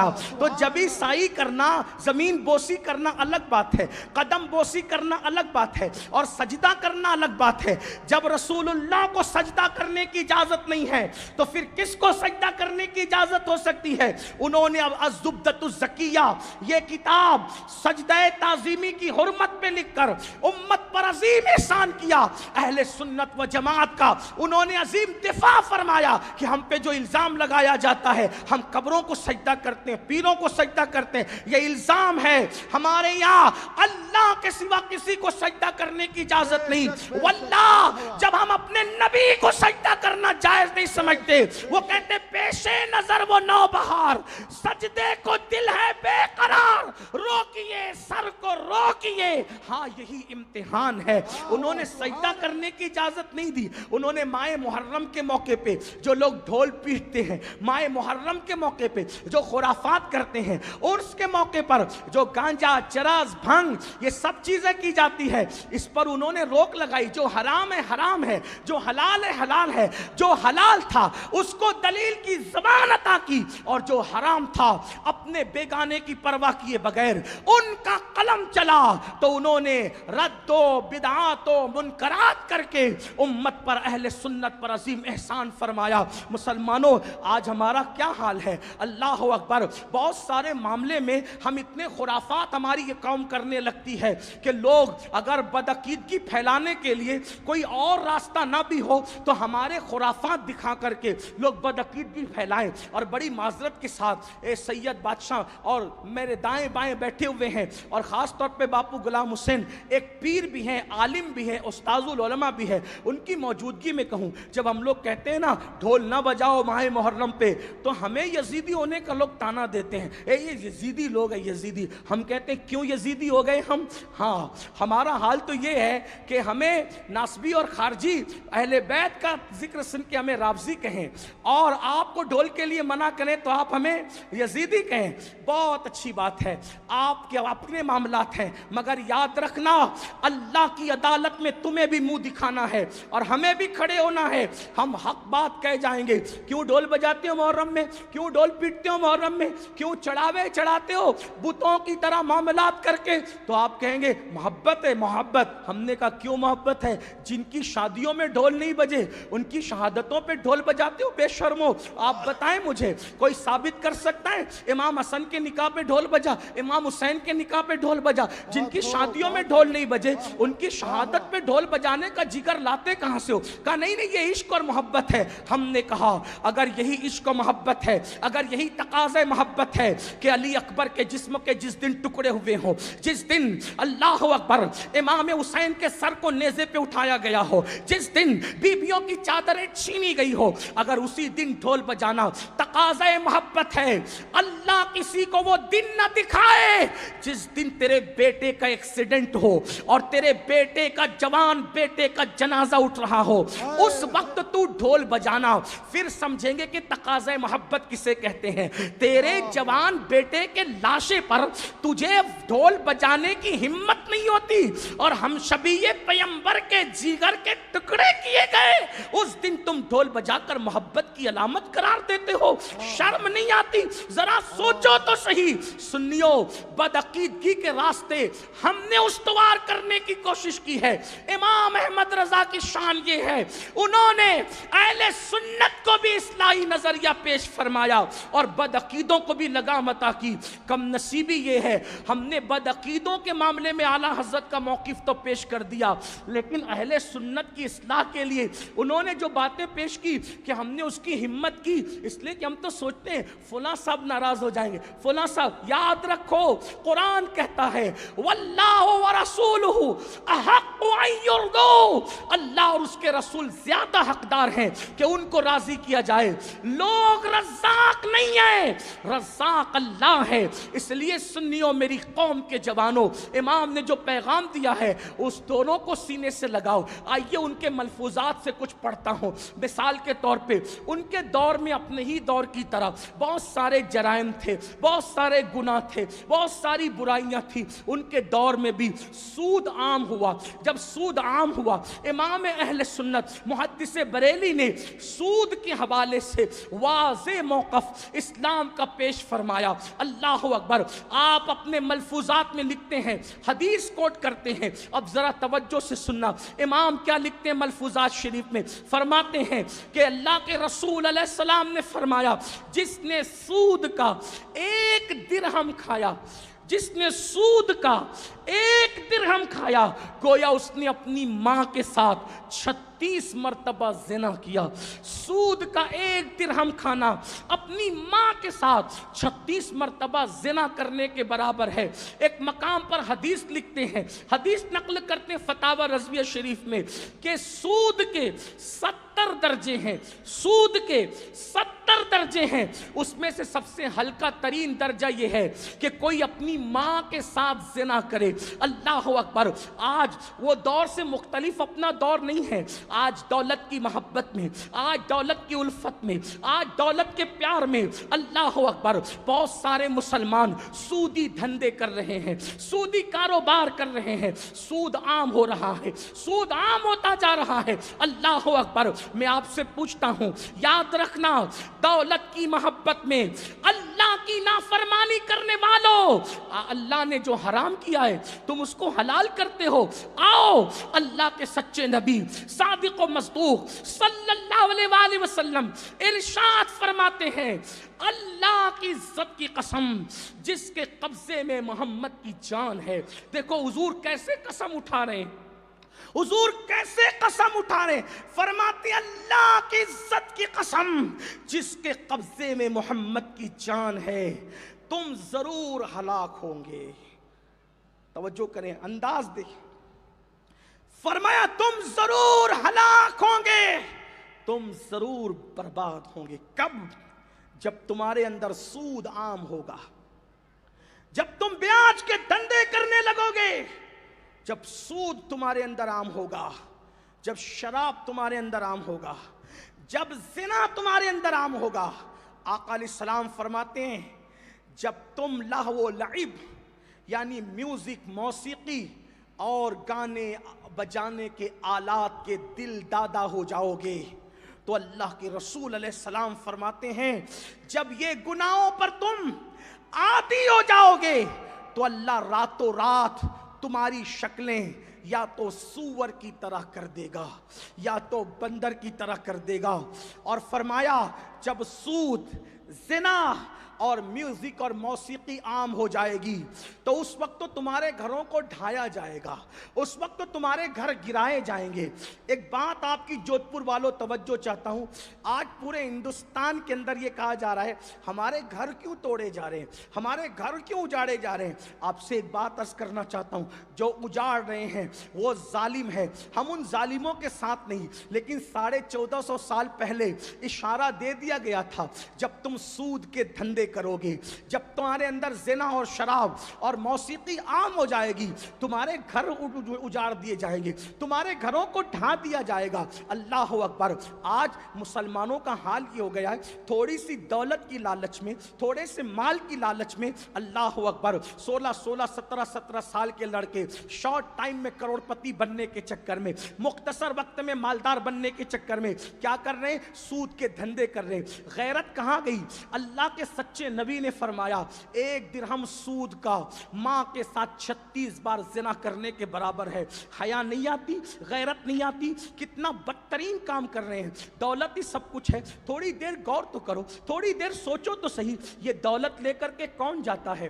جاتا ہے کوئی بڑے بڑے بادشاہ, بڑے بڑے تاجدار, بڑے بڑے مالدار. اللہ اکبر. دنیا سے گئے تو کیا دولت ساتھ لے گئے؟ ارے حلال کمانے والے دولت ساتھ نہ لے گئے, حرام کمانے والوں تم کیا ساتھ لے کر کے جاؤ گے؟ اللہ اکبر. یہ جو سود کے دھندوں سے اگر کوئی عمرہ کو بھی جائے, حج کو بھی جائے, اللہ کے رسول علیہ السلام فرماتے ہیں جب کوئی حرام کاروبار کی رقم سے حج کے لیے جاتا ہے اور وہ لبیک پڑھتا ہے تو اس کی لبیک کے بدلے میں کہا جاتا ہے تیری کوئی لبیک نہیں, تجھے کوئی خوشخبری نہیں, اور اس کی لبیک کے بدلے میں اس پر لعنت کی جاتی ہے اور ہر قدم پر اس کا گناہ لکھا جاتا ہے۔ اللہ اکبر۔ سوچو او حرام دھندے کرنے والے مسلمانوں، تم اپنے بچوں کے لیے ہی کر رہے ہو۔ میرے بچے اچھی کاروں میں بیٹھیں گے، میرے بچے شان سے جیئیں گے، میرے بچے گوشت تو ان کا اچھا بنے گا، وہ قیمتی موبائل استعمال کریں گے۔ سن لو، جو گوشت حرام سے پرورش پاتا ہے، جو خون حرام سے پرورش پاتا ہے، اللہ کے رسول صلی اللہ علیہ وآلہ وسلم صادق و مصدوق فرماتے ہیں، سچے رسول فرماتے ہیں کہ جو گوشت اور خون لقمہ حرام سے بنا ہے، اس پر سب سے زیادہ اگر کسی کا حق ہے تو وہ جہنم کی آگ کا حق ہے۔ اور اس کی تشریح کرتے ہوئے علامہ مفتی احمد یار خان نعیمی علیہ رحمہ لکھتے ہیں، جیسے کسی کپڑے کو اگر راکیل میں بھگو دیا جائے، راکیل سمجھتے ہیں؟ راکیل سمجھ، یہاں کے لوگ راکیل سمجھتے ہیں؟ نہیں، مٹی کا تیل سمجھتے ہیں؟ مٹی کا تیل، کیروسین، مٹی کا تیل۔ اگر مٹی کے تیل کے اندر کپڑا بھگو دیا جائے تو بتاؤ وہ کتنی جلدی جلتا ہے۔ مٹی کا تیل کپڑے میں لگے تو کپڑا جلدی جلتا ہے۔ تو جہنم میں سب سے زیادہ جو جسم تیزی سے جلے گا وہ حرام لقمے سے پرورش پانے والا جسم ہوگا۔ اور کون کہہ رہا ہے؟ اللہ کے سچے نبی فرما رہے ہیں۔ آپ سے پوچھنا چاہتا ہوں، جس نے اپنے بچوں کو حرام لقمہ کھلایا، اس کے بچے اس کے کبھی وفادار نہیں ہو سکتے۔ جس نے حرام لقمہ حرام غذا کھلایا، اس کی اولاد کبھی اس سے وفا نہیں کر سکتی۔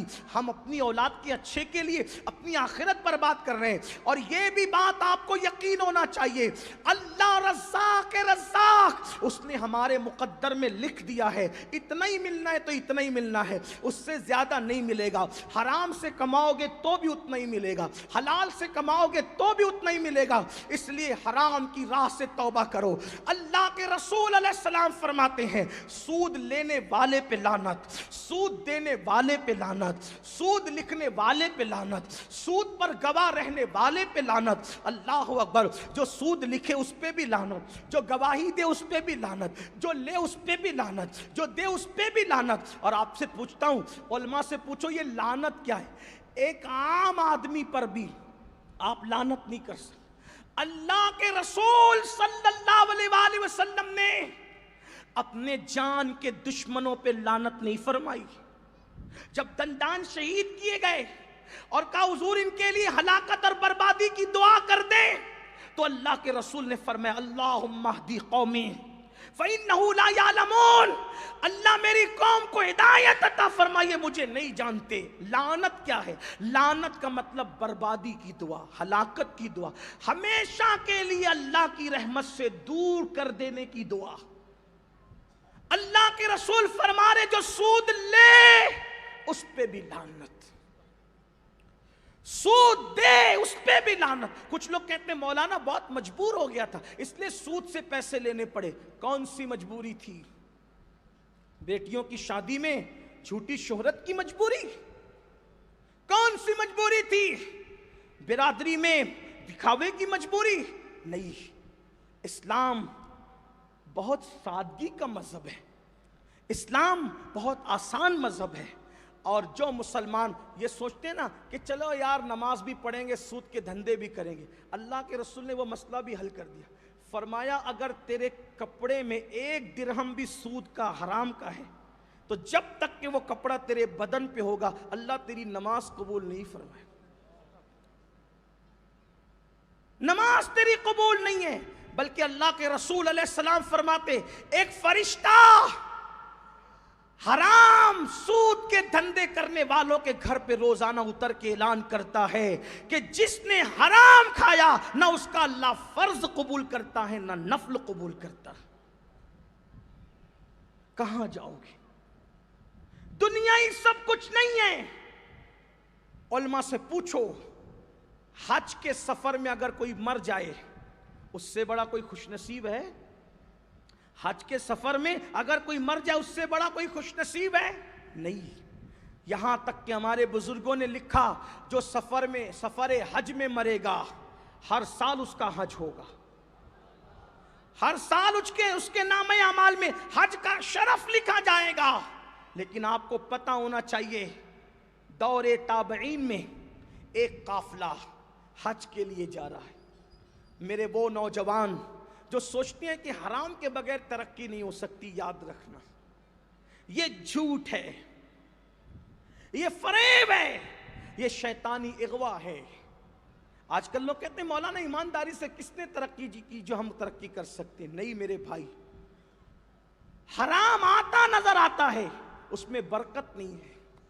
حرام کھانے والوں کے دلوں کو سکون نہیں ہے، دلوں کو اطمینان نہیں ہے، یہاں بھی نہیں اور قبر میں تو جو عذاب ہے وہ ہے۔ ابھی میں 2-3 باتیں پڑھ کر اپنی بات مکمل کروں گا، بہت دیر ہو چکی، کافی وقت تو گزر چکا، لیکن آپ توجہ سے سن لیں، اختتامی باتیں، اینڈ کی طرف جا رہی یہ باتیں، غور کریں آپ۔ قافلہ نکلا حج کے لیے، سفر حج میں ایک بندے کا انتقال ہو گیا، مر گیا وہ۔ جہاں اس کی قبر کھودتے ہیں اندر سے سانپ اور بچھو نکل، دوسری جگہ کھودا سانپ بچھو، تیسری جگہ کھودا سانپ بچھو، چوتھی جگہ پریشان ہو گئے کھودتے کھودتے۔ تیز رفتار گھوڑا دوڑا کر بھیجا رئیس المفسرین، سید المفسرین، حبر الامہ سیدنا عبداللہ ابن عباس کے پاس۔ ابن عباس کے پاس قاصد پہنچا، حضور تھوڑی دور کے فاصلے پر مکہ رہ گیا ہے، اور ہمارے ساتھ میں جو حاجی تھے ان میں سے ایک بندے کا انتقال ہو گیا ہے، جہاں پر قبر کھودتے ہیں وہیں سے سانپ بچھو نکلتے ہیں، کئی جگہ کھود چکے، کیا کریں؟ فرمایا دفن کر دو۔ ابن عباس کا قول، فرماتے ہیں اگر پوری روئے زمین پر بھی قبر کھودو گے تو سانپ اور بچھو سے چھٹکارا نہیں ہے، کہیں بھی دفن کرو سانپ اور بچھو اس کی قبر میں نکلیں گے۔ وجہ فرمایا اس لیے کہ وہ حرام کھاتا تھا، حرام کھانے کی وجہ سے سفر حج میں مرا ہے، پھر بھی اس کی برکت سے محروم کر دیا گیا ہے۔ مرو گے تو کیا حرام کپڑے کا کفن لے کر کے جاؤ گے؟ مرو گے تمہاری دولت پر سب لوگ حوج موج کریں گے، موج مستیاں کریں گے، عذاب قبر میں تم گرفتار رہو گے۔ اللہ کے رسول علیہ السلام فرماتے ہیں مجھے 2 بندوں نے اٹھا کے کھڑا کیا اور مجھے بیت المقدس کی طرف لے گئے، تو میں نے کیا دیکھا؟ بہت لمبی بات ہے لیکن اس میں سے عنوان کے تحت آقا فرماتے میں نے دیکھا ایک خون کا دریا ہے، پیپ کا دریا ہے، خون اور پیپ کا دریا ہے، اس میں ایک بندہ تیرتا ہے، جیسے ہی وہ کنارے پر آتا ہے اس کو دوسرا بندہ پتھر مار کر اسی میں واپس ڈبو دیتا ہے۔ میں نے پوچھا یہ کون ہے؟ تو کہا یہ دنیا میں سود کھانے والا ہے۔ اللہ کے رسول علیہ السلام فرماتے ہیں شب معراج میں نے دیکھا کہ میرے سر پر بجلیاں کڑکی، 7ویں آسمان کے اوپر میں نے دیکھا میرے سر پہ بجلیاں کڑکی۔ جب میں نے وہ بجلیاں نہیں تھی، حضور نے سمجھانے کے لیے بتایا، بجلیوں کی کڑک کی طرح آواز آئی، میں نے سر اٹھا کر کے دیکھا تو فرمایا کچھ لوگ ایسے تھے جن کے پیٹ کمروں کی طرح بڑے بڑے تھے، روم کی طرح بڑے بڑے تھے، اور اس میں سانپ اور بچھو اور جہنم کی آگ مجھے نظر آئی۔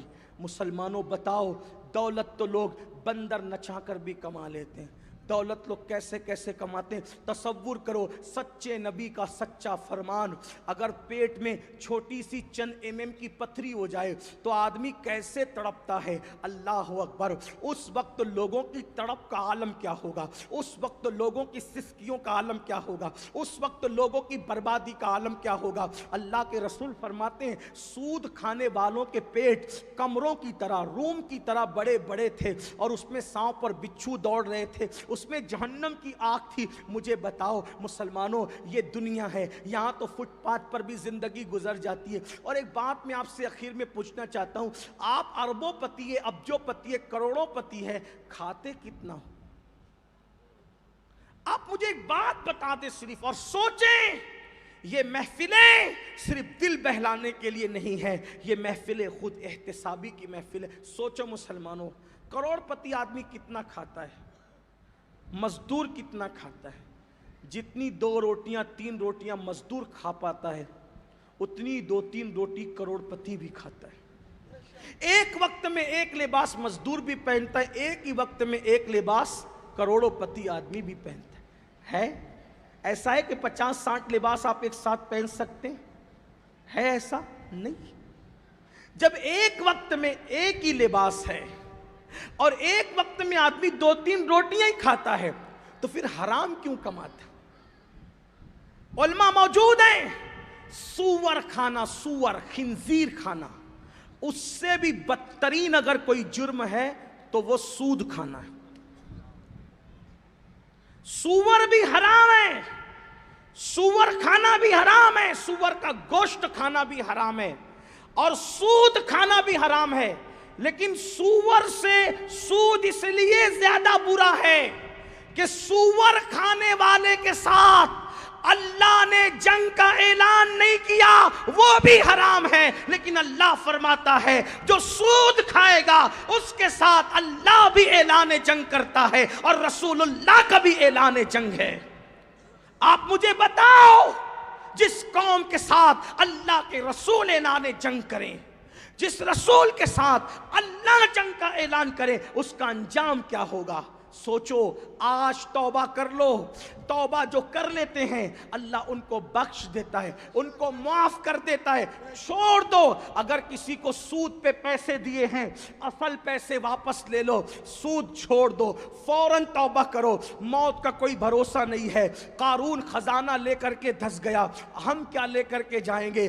صالح طور پہ آؤ. یہ جو آج آپ کے دل کو سکون نہیں ہے, فقیر قادری اپنی بات پر نہیں, اللہ رسول پہ یقین کر کے گارنٹی دے رہا ہے, آج سچی توبہ کر لو. تم گدوں پہ سو رہے ہو, سکون نہیں ہے. حلال کھاؤ گے انشاءاللہ تو آپ سکون کی نیند سو گے.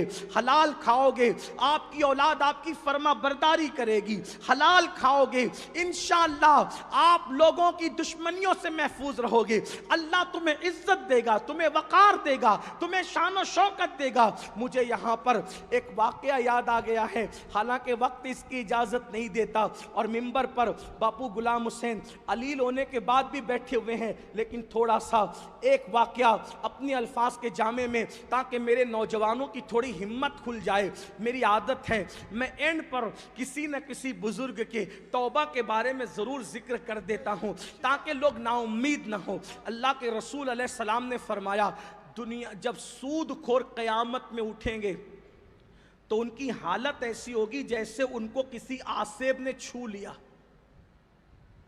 پاگلوں کی طرح. کافر اور مشرک تک میدان محشر کی طرف جا رہے ہوں گے, لیکن جو سود کھانے والے ہیں وہ بڑے پیٹ ہونے کی وجہ سے اور پاگلوں کی طرح, آسیب زدہ کی طرح وہ بار بار گرتے ہوں گے. آسیب زدہ کو دیکھا کیسے بال بکھرے ہوتے ہیں, منہ اس پہ بے رونق ہوتا ہے نا.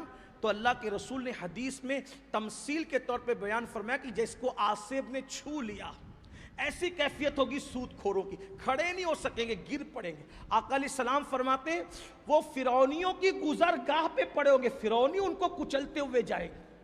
فرعونیوں کی گزرگاہ پہ پڑے ہوں گے سود کھور لوگ, ان کو فرعونی کچلیں گے, اور ان پر رات و دن جہنم کی آگ پیش کی جائے گی. یہ حال ان کا ہوگا. اللہ نے زندگی دی ہے, ہو سکتا ہے شاید یہ جلسہ آج اس لیے ہو گیا اور یہ بات نکل آ گئی کہ سود نہ کھاؤ, توبہ کرو. توبہ ہر گناہ کا علاج.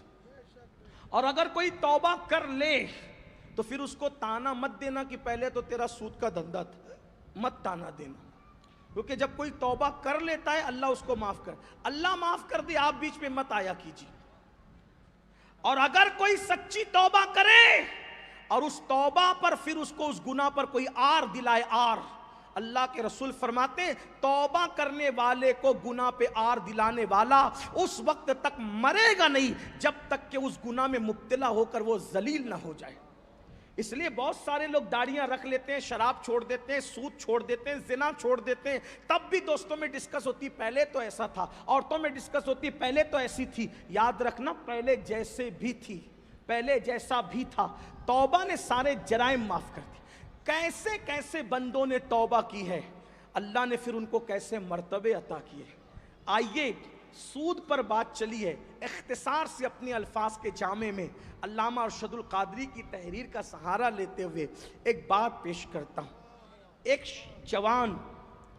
جوان بصرہ کی زمین پہ رہتا ہے, بہت مالدار ہے, اس دور کا مالدار, اس دور کا دولت مند کروڑوں پتی آدمی اس دور کا, لیکن اس کی کمزوری یہ تھی کہ وہ سود کا دھندا کرتے, لوگوں کو سود پہ پیسے دیتے. آج کل بھی لوگ آرام سے بیٹھ کے کمانا چاہتے ہیں, یہ بات آپ یاد رکھیں. شاید میں نے پہلے کبھی یہاں کہا یا نہیں, علامہ ابن حجر نے اپنی کتاب میں یہاں تک لکھا کہ سود کھانے والوں پر شب قدر میں بھی میں نے عذاب ہوتے ہوئے دیکھا. یعنی رمضان شریف کی سب سے مبارک رات شب قدر جو 1000 مہینوں سے افضل ہے، شب قدر میں بھی سودیوں کی قبر پہ عذاب ہوتا ہے. ابن حجر لکھ رہے ہیں ڈرو اللہ سے، دنیا سب کچھ نہیں ہے، توبہ کرو، پلٹو، اللہ کی طرف آ جاؤ، اللہ کے کرم کی طرف آ جاؤ. ارے جس نے ماں کے پیٹ میں ہمیں کھلایا وہ زمین پہ کیوں نہیں کھلائے گا؟ اپنے شوق کنٹرول کرو، اپنی خواہشات پہ کنٹرول کرو. بس اتنا ہی ہوگا نا. سود کا دھندا نہیں کریں گے تو روزانہ تندوری کھانے کی بجائے دال روٹی کھانی پڑے گی، یہی ہوگا نا. اور کیا ہوگا؟ ایک بات آپ کو عرض کروں، تندوری ہو، بریانی ہو، کتنا بھی قیمتی کھانا ہو، حلق کے نیچے جانے کے بعد لذت کیا ہے اس کی؟ جو دال کا انجام ہے حلق کے نیچے کے بعد، وہی بریانی کا انجام ہے. یہی تو ہے. کہاں تک ہے لذت؟ زبان کی نوک سے لے کے زبان کی جڑ تک ایک انگلی اتنے فاصلے کے لیے اللہ کا اتنا بڑا عذاب مول لے رہے ہو. کھانے کی لذت کیا ہے؟ زبان تک، زبان کے نیچے اترا کھانے کی لذت ختم ہے. سوائے بدبو کے اس کو بننا کیا ہے؟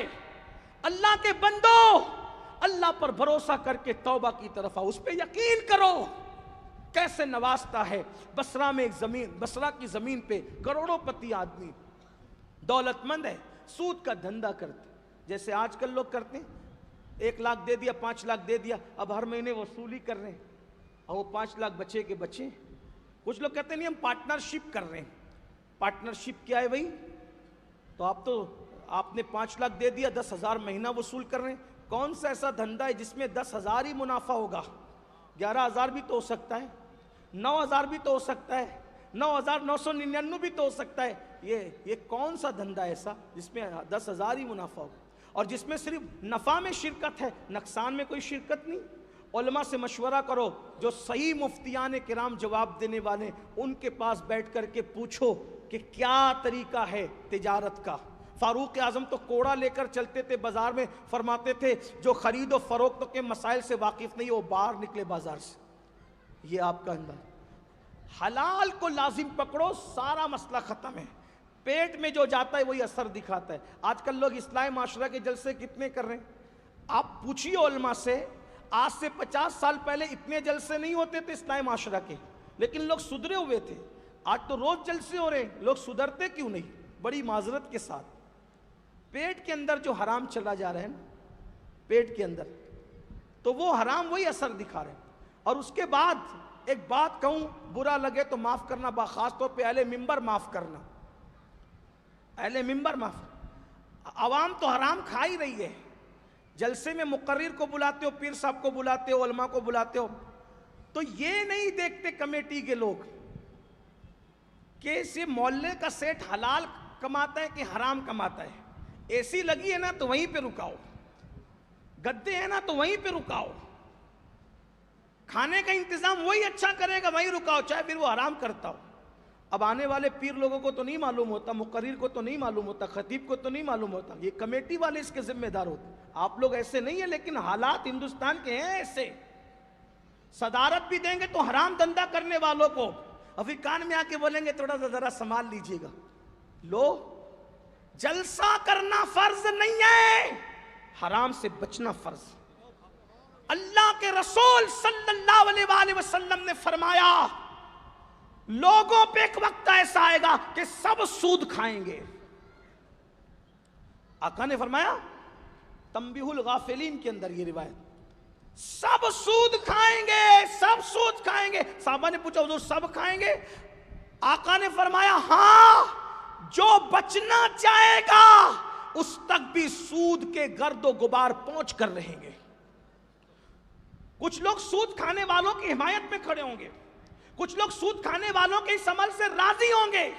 میں کہتا ہوں، آپ کو کہتا ہوں، عوام تو بگڑ گئی ہے، لیکن اگر آپ اپنے مقرر کو بلاؤ، مشائخ کو بلاؤ، بزرگوں کو بلاؤ، تو اے سی پنکھے دیکھتے ہو اچھی بات ہے، یہ تمہارا اپنا مزاج ہے، لیکن اس سے پہلے حلال دیکھو. اگر حلال کھلانے والا دال روٹی کھلاتا ہے وہاں رکا. مقرر کے پیٹ میں کھانے تقریر سے پہلے جب تم نے حرام ڈال دیا تب وہ تقریر کیا اثر کرے.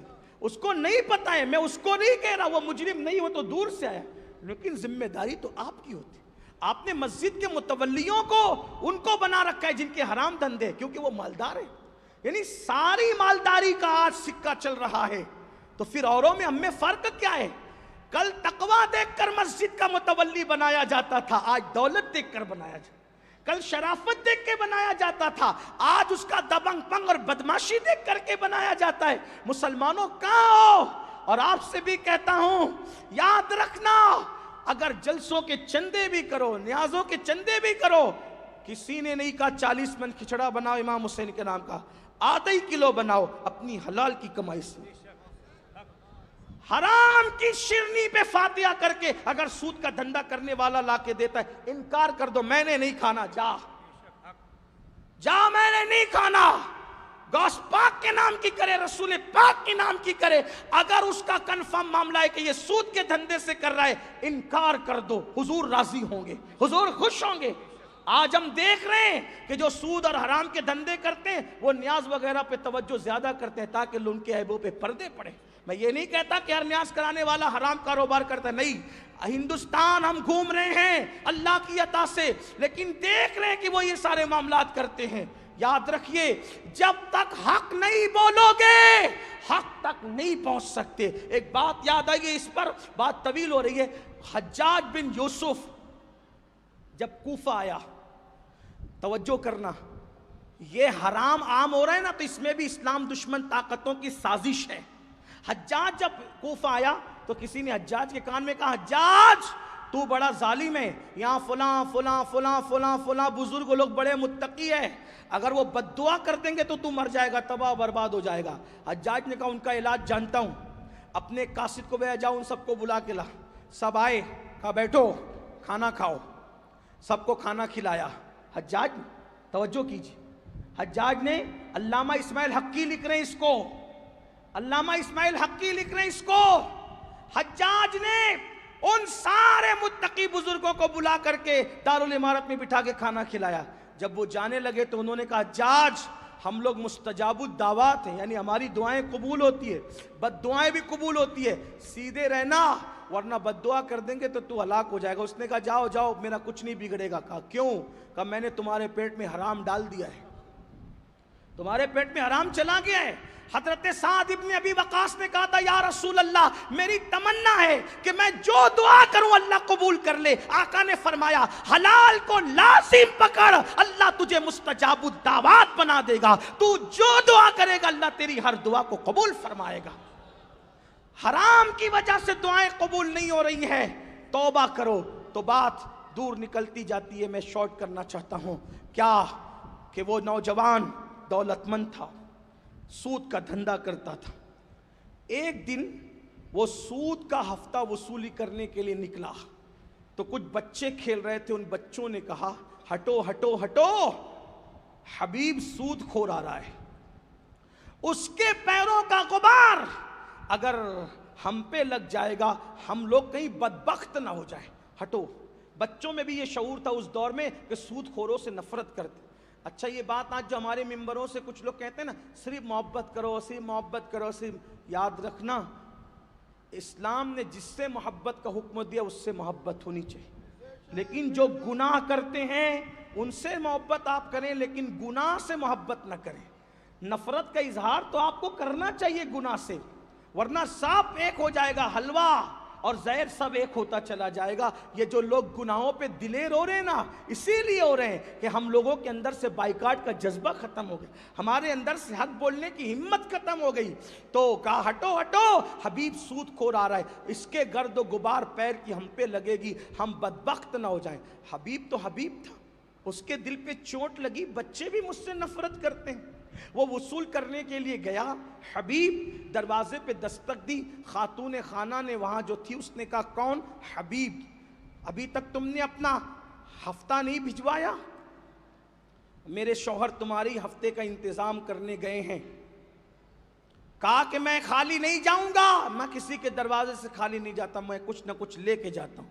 وہ سود کا ہفتہ تو اپنی جگہ رہا، آ کے خالی نہیں جاؤں گا، آ کے جو لوٹوں اس کا عوض بھی کچھ نہ کچھ لے کے جاؤں گا۔ تو کہا دیکھو گھر میں کچھ نہیں تھا، میرے شوہر بکری کے سر اور پیر قرض کے طور پہ مانگ کے لائیں، چلاؤں نہیں، یہ لے کر کے چلے جا۔ دیا، لے کر کے گئے، بیوی کو کہا پکاؤ، بیوی نے پکایا، پک رہا تھا، خوشبو آ رہی تھی، ایک فقیر آیا، دستک دی، دروازہ کھولا، کیا خوشبو آ رہی ہے تیرے گھر کی ہانڈی سے، مجھے کچھ دے۔ سود کھانے والوں کا دل بڑا سخت ہو جاتا ہے۔ اس نے کہا اگر میں تجھے دوں گا تو تو مالدار تو نہیں ہوگا، البتہ میں غریب ضرور ہو جاؤں گا۔ جاتے ہوئے فقیر نے کہا حبیب ایک دن اللہ کی عدالت ہے، اللہ کی عدالت میں کھڑے ہونا ہے سب کو۔ جو تو ظلم کر رہا ہے، ظلم کا انجام ان قریب تو چکھ لے گا اگر تو نے توبہ نہیں کی۔ بچوں نے صبح وہ کہا، ادھر فقیر نے یہ کہا، ادھر جب دسترخوان پہ بیٹھے جیسی ہانڈی کھلی تو پورا کھانا خون میں تبدیل ہو چکا تھا۔ بیوی نے کہا حبیب بدبختی کی حد ہو گئی، لوگوں کی بددعاؤں کی انتہا ہو گئی، حبیب لوگوں کا خون چوس رہے ہیں ہم، دیکھو ہمارے گھر کی ہانڈی بھی خون میں تبدیل ہو گئی۔ ایک دن میں لگاتار 3 واقعات ہوئے، حبیب کے دل پہ چوٹ پہ چوٹ، چوٹ پہ چوٹ، چوٹ پہ چوٹ لگی۔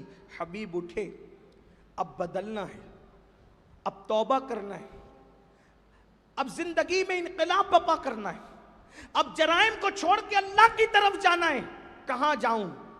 خیال آیا خوش نصیب ہوں، بصرہ میں رہتا ہوں، یہاں ایک اللہ کا عظیم بندہ رہتا ہے جس کو دنیا حسن بصری کے نام سے جانتی، حسن بصری کے نام سے جانتی۔ گئے، محفل سجی تھی، ہمارے بزرگوں نے لکھا کہ محفل میں امام حسن بصری اپنے مخصوص لب و لہجے میں، امام حسن بصری اتنے اچھے خطیب تھے کہ مولا علی فرمایا کرتے تھے بصرہ میں جب تک حسن بصری ہے کسی کو خطاب کرنے کی اجازت نہیں دوں گا۔ اتنے عظیم خطیب تھے، خطاب کرتے مخصوص لب و لہجے میں کہہ رہے تھے لوگو توبہ کر لو، لوگو توبہ کر لو، لوگو توبہ کر کے اللہ کی طرف پلٹ جاؤ۔ یہاں تک فرمانے لگے لوگو میرا اللہ کریم ہے، جو اس کی طرف ایک قدم بڑھتا ہے اللہ کی رحمت اس کی طرف ہاتھ بڑھتی ہے، اللہ کی طرف کوئی چل کے آتا ہے خدا کی رحمت دوڑ کے جاتی ہے۔ توبہ کر لو، اگر آج کی تاریخ میں تم کیا حبیب سود خور بھی توبہ کر لے تو اللہ اس کو بھی معاف کر دے گا۔ اتنا سننا تھا، حبیب کے دل پہ بجلی گری۔ حبیب نے سوچا اللہ میں اتنا برا ہوں کہ میری مثالیں حسن بصری کی خانقاہ میں دی جا رہی ہے۔ قریب آئے اور کہا اے بزرگ، جو یہ جملہ آپ نے آخر میں کہا ایک بار پھر کہنا، کہا اللہ کے بندو توبہ کرو، آج اگر حبیب سود خور بھی توبہ کرے اللہ اس کو بھی معاف کر دے گا۔ پھر قریب آ کے کہا یہ جملہ ایک بار اور کہہ دے، تو کہا اللہ کے بندو توبہ کر لو، اگر آج حبیب سود خور بھی توبہ کرے اللہ اس کو بھی معاف کر دے گا۔ قدم پکڑ کے کہا آپ گواہ رہنا، آج حبیب سود خور نے توبہ کر لی ہے۔ کہا تو کون؟ میں حبیب ہی ہوں۔ آپ نے توبہ کرائی اور توبہ کرا کر فرمایا کیا ارادہ ہے؟ کہا حضور جتنا ہے سب اللہ کی راہ میں وقف کر دیا، جس کا جانتا ہے اس کا لوٹا دیا جائے گا، نہیں جانتا سب خدا کی راہ میں۔ اللہ اکبر۔ حبیب کے دل کو سکون ملا، حبیب نے حسن بصری کے ہاتھ میں توبہ کی، بیعت کی، مرید ہوئے اور اس کے بعد گھر جانے لگے۔ بچے ابھی تک کھیل رہے تھے، توجہ کرنا، جو بدل جائے بازاری عزتیں کچھ نہیں ہوتی، اشتہاری عزتیں کچھ نہیں ہوتی، اللہ کی دی ہوئی عزت کبھی ختم نہیں ہوتی۔ سنو سنو، جو صبح کو نکلے تھے اور بچوں نے کہا تھا حبیب سود خور کے غبار سے بچو کہیں ہم بدبخت نہ ہو جائیں، وہ بچے اب بھی کھیل رہے تھے۔ لوٹے تو کسی بچے نے کہا ہٹو ہٹو، حبیب اللہ کا حبیب بن کر آ رہا ہے، ہمارے پیروں کا غبار حبیب کی بے ادبی کا سبب نہ بن جائے۔ آنکھوں میں آنسو جاری ہو گئے، مولا میں نے توبہ وہاں کی، میرے سوا اور محفل والوں کے سوا کسی کو پتا نہیں ہے تیری شان کتنی بڑی ہے، ابھی توبہ کی ہی ہے کہ تو نے لوگوں کے دل میں میری محبت پیدا فرما دی ہے. اس کے بعد ساری زندگی حبیب اللہ کے ہو کر کے رہے. اسی حبیب کو دنیا نے حضرت حبیب اعجمی کے نام سے جانا. اور یہ حبیب اعجمی کون ہے؟ غریب نواز کے بھی پیروں کے پیر ہے اور غوث پاک کے بھی پیروں کے پیر ہے. ایک مرتبہ کشتی میں سفر کر رہے تھے, کسی کا موتی چوری ہو گیا تو لوگوں نے کہا اس نے چرایا. بعد میں کہا یہ حبیب نے چرایا ہوگا. اللہ اکبر. اللہ نے کہا حبیب تم نے چوری کی موتی؟ کہا اچھا میں چور دکھتا ہوں. پھر آپ نے غصے میں آگے کہا اے دریا کی مچھلیوں, جو موتی گم ہوا ہے نکال کے دو. تو دیکھا کہ پورے دریا کے اندر مچھلیوں نے سر نکالا اور سب کے منہ میں موتی ہے. فرمایا جو تمہارا ہے لے لو. یہ کرامت دیکھی, قدم پکڑنے گئے, بیچ دریا ہی سے حضرت حبیب دریا پہ چلتے ہوئے کنارے کی طرف گئے. یہ منظر حسن بصری دیکھ رہے تھے, چیخ ماری بے ہوش ہو گئے. توبہ میں نے کرائی, توبہ کرنے والا کس مقام پر پہنچ گیا کہ دریا پر چلنے لگا. دیکھو یہ میرے اللہ کی شان ہے. اللہ کے بندو سچی توبہ کرو, بدلو. آج کی یہ محفل اسی لیے منعقد ہے, عقیدے کی بھی اصلاح ہو اور عمل کی بھی اصلاح ہو. میرے بھائی آج توبہ کر لو, سکون ملے گا, قرار ملے گا, نسلیں تمہاری بربادی سے بچ جائے گی. یہ مت چھوڑو کہ کیا ہوگا. یاد رکھنا جب نبی کے نام پہ سب کو چھوڑ سکتے ہیں یار, تو نبی کے نام پہ گناہ کیوں نہیں چھوڑ سکتے. اللہ نبی کی محبت میں قبلہ بدل دیتا ہے, ہم اپنی زندگی نہیں بدل سکتے. اب آخری بات جو ہے, اللہ پاک قرآن میں ارشاد فرماتا ہے لا ایمان والوں کی شان, لا تجد قوما یؤمنون باللہ والیوم الآخر یوادون من حاد اللہ ورسولہ ولو کانوا آباءہم او ابناءہم او اخوانہم او عشیرتہم. قرآن کہتا ہے تم ہرگز نہیں پاؤ گے کن کو جو ایمان لائے اللہ پر اور یوم آخرت پر. مومن کی شان قرآن بیان کر رہا ہے. دیکھو میں تفسیر کے ساتھ اس کا خلاصہ پیش کر رہا ہوں. مومن کی شان اللہ بیان کر رہا ہے, جو لوگ اللہ اور یوم آخرت پر ایمان لائے. پھر ان کی شان کیا ہے؟ وہ لوگ جب دیکھتے ہیں کہ میرا باپ, میرے بھائی, میرے رشتہ دار اللہ رسول کو اذیت پہنچا رہے ہیں, تو اللہ کیا فرماتا ہے؟ اگر اللہ رسول کو اس کا باپ, اس کے بھائی, رشتہ دار اذیت پہنچائے تو وہ چھوڑ دیتا ہے ان کو. اللہ رسول کو اگر باپ, بھائی, رشتہ دار اذیت پہنچائے تو ایمان والے کی نشانی کیا ہے؟ ایمان والا ان کو چھوڑ دیتا ہے. اور جب وہ چھوڑ دیتا ہے تو اللہ نے اس چھوڑنے پر اس کا گناہ نہیں ذکر کیا, ناراضگی نہیں, بلکہ کیا فرمایا؟ جب اللہ رسول کو اس کے باپ, ماں, بھائی, رشتہ دار اذیت پہنچائے اور وہ ان کو اللہ رسول کی محبت میں چھوڑ دے, تو اللہ فرماتا ہے اولئک کتب فی قلوبہم الایمان. اللہ ان کے دلوں پر ایمان کو نقش کر دیتا ہے, ایمان کو لکھ دیتا ہے, ایمان کی مہر اس کے دل پہ لگا دیتا ہے. مسلمانوں بتاؤ, اللہ اور رسول کو ماں باپ, بھائی, بیٹے, رشتہ دار اذیت پہنچائے تو مومن ان کو چھوڑ دیتا ہے. تو یہ جو گناہ اللہ اور رسول کو اذیت پہنچا رہے ہیں, ان کو کیوں نہیں چھوڑتے؟ جب ان کو چھوڑو گے انعام کیا ہے؟ اولئک کتب فی قلوبہم الایمان. ان کے دلوں پر اللہ ایمان نقش کر دیتا ہے. اور پھر کیا کرتا ہے؟ وَأَيَّدَهُمْ بِرُوحٍ مِّنْهُ. اور جبریل کے ذریعے سے اللہ ان کی مدد کرتا ہے. یعنی اللہ رسول کو اذیت پہنچانے والی چیزوں کو چھوڑ دو گے تو جبریل کے ذریعے سے اللہ تمہاری مدد فرمائے گا. اور پھر فرماتا ہے اللہ اکبر, اور اللہ پاک ان کو اس جنت میں داخل فرمائے گا. وَيُدْخِلُهُمْ جَنَّاتٍ تَجْرِي مِن تَحْتِهَا الْأَنْهَارُ خَالِدِينَ فِيهَا. جس کے نیچے نہریں جاری ہے, اس جنت میں اللہ تمہیں داخل فرمائے گا. اور کتنا بڑا اعزاز اور انعام دیا, رضی اللہ عنہم ورضوا عنہ. اور اللہ ان سے راضی ہو جاتا ہے اور ان کو اپنے سے راضی کر لیتا ہے. اور کیا فرمایا؟ اولئک حزب اللہ. اور پھر وہ اللہ کی جماعت ہو جاتے ہیں. الا ان حزب اللہ هم المفلحون. اور آگاہ ہو جاؤ, اللہ ہی کی جماعت کامیاب و کامران ہے. دیکھو یہ گناہ چھوڑنے پر, اللہ رسول کے دشمنوں کو چھوڑنے پر, یہ اللہ انعام عطا کرتا ہے۔ تو یاد رکھنا گناہ بھی چھوڑ دو، اور جو لوگ اللہ رسول کی شان میں گستاخیاں بے ادبیاں کرتے ہیں ان سے بھی دور ہو جاؤ۔ اللہ تمہاری جبریل کے ذریعے مدد کرے گا، دلوں پر ایمان نقش کر دے گا، اور تم اللہ کی جماعت میں داخل ہو جاؤ گے۔ اللہ تمہیں کامیابی عطا فرمائے گا۔ اللہ پاک کی بارگاہ میں دعا ہے اللہ کہنے سننے سے زیادہ ہم سب کو عمل کی توفیق عطا فرمائے۔ گفتگو کے درمیان اگر کوئی غلطی ہو گئی ہو اللہ کی بارگاہ میں خود بھی توبہ کرتا ہوں، اللہ تعالیٰ معاف فرمائے۔ استغفر اللہ ربی من کل ذنب واتوب الیہ وما علینا الا البلاغ۔ السلام علیکم ورحمۃ اللہ سب حضرات وبرکاتہ۔ تشریف رکھیں میر مجلس شمع محفل تشریف فرما ہے پیر صاحب قبلہ۔ سرکار کی بارگاہ میں گزارش ہے، آپ کے نانا جان کی بولی بالی امت آپ کی نگاہوں کے سامنے ہے، سرکار کچھ نصیحت کے جملے ارشاد فرمائیں تو بڑی مہربانی ہوگی۔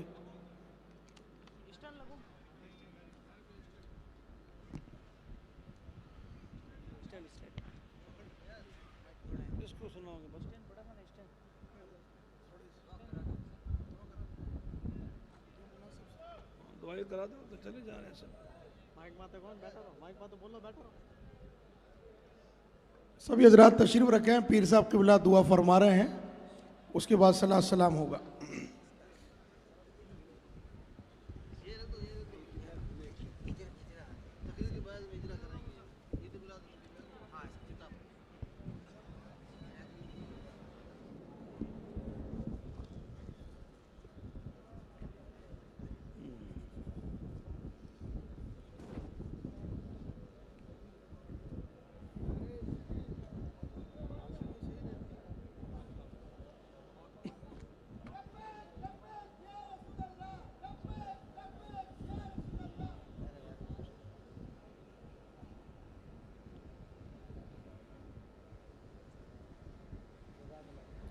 السلام علیکم ورحمۃ اللہ وبرکاتہ۔ تمام حاضرین محفل، آپ سبھی حضرات کو آج کی مبارک پاک محفل شریف جو سجی ہوئی ہے، جس میں الحمدللہ بہت ہی معتبر اور مستند بیان ہوا، بفضل ہی تعالیٰ اس مبارک پاک بیان کا اپنی ذمہ داری سے جتنے سارے اسٹیج پر علماء اہل سنت تشریف فرما ہیں ان سب کی طرف سے یہ فقیر تائید کرتا ہے کہ بے شک جو بھی کلمات واضح و نصیحت کے آج کے مبارک محفل میں جو بیان ہوئے وہ حق ہیں، اور یہی اہل سنت جماعت کا مبارک پاک مذہب ہے۔ بہت بڑی خوشی کی بات ہے، ساتھ ساتھ میں تمام حضرات کو اور تمام کمیٹی والوں کو جنہوں نے یہ ماشاءاللہ بہت ہی بڑے اہتمام سے یہ مبارک پاک جلسہ منایا، اور علماء اور حضرت سید صاحب قبلہ مدد العالی کو یہاں اس محفل میں بیان کے لیے بلایا۔ اس خوشی میں آپ سب حضرات کو بہت بہت مبارکباد ہو۔ اللہ تعالیٰ جل شانہ مذہب اہل سنت و جماعت کی خدمت کرنے کی آپ سب حضرات کو توفیق عطا فرمائے، اور جنہوں نے یہ خدمت کی اللہ تعالیٰ ان کی خدمت کو اپنی بارگاہ میں قبول فرمائے۔ بہت بڑی خوشی کی بات یہ ہے کہ الحمدللہ آج کی مبارک محفل میں جو جتنے سارے چہرے نظر آ رہے ہیں کافی حد تک نوجوان ہی نوجوان نظر آ رہے ہیں۔ نوجوانوں فقط اتنی ہی بولی آپ کے سامنے میں بولوں گا کہ بے شک مذہب اہل سنت والجماعت حق مذہب ہے، اور ہم سب کو اس مذہب پاک پر بالکل جو چلنا چاہیے اس پر رہنا چاہیے۔ مذہب اہل سنت جماعت پر آپ مضبوطی سے رہیں، جو ہمارے مبارک اسلاف اکابر اولیاء صلحاء صحابہ کرام رضوان اللہ تعالیٰ علیہم اجمعین کا مبارک پاک مذہب ہے، جس کو حدیث پاک میں سواد اعظم کے نام سے بولا جاتا ہے۔ اس لیے نوجوانوں خدا کے لیے نماز پڑھیں، پنجگانہ نماز کی پابندی رکھیں، جو بالغین پر، جو مسلمان مومن پر جو فرائض خداوندی ہیں اس پر عمل کرنے کی آپ ہمیشہ سستی نہ کریں بلکہ چستی کے ساتھ اس پر عمل کریں۔ نماز اللہ کا فرض ہے، رمضان کا روزہ فرض ہے، صاحب نصاب پر زکوٰۃ دینی فرض ہے۔ اس لیے آپ حضرات سے گزارش ہے کہ مذہب اہل سنت جماعت پر ثابت قدمی سے رہیں، چھوٹی موٹی کتابوں کو دیکھ کر کے، ادھر ادھر کی باتیں سن کر کے ہمیں کہیں بھی کان نہیں لگانا ہے۔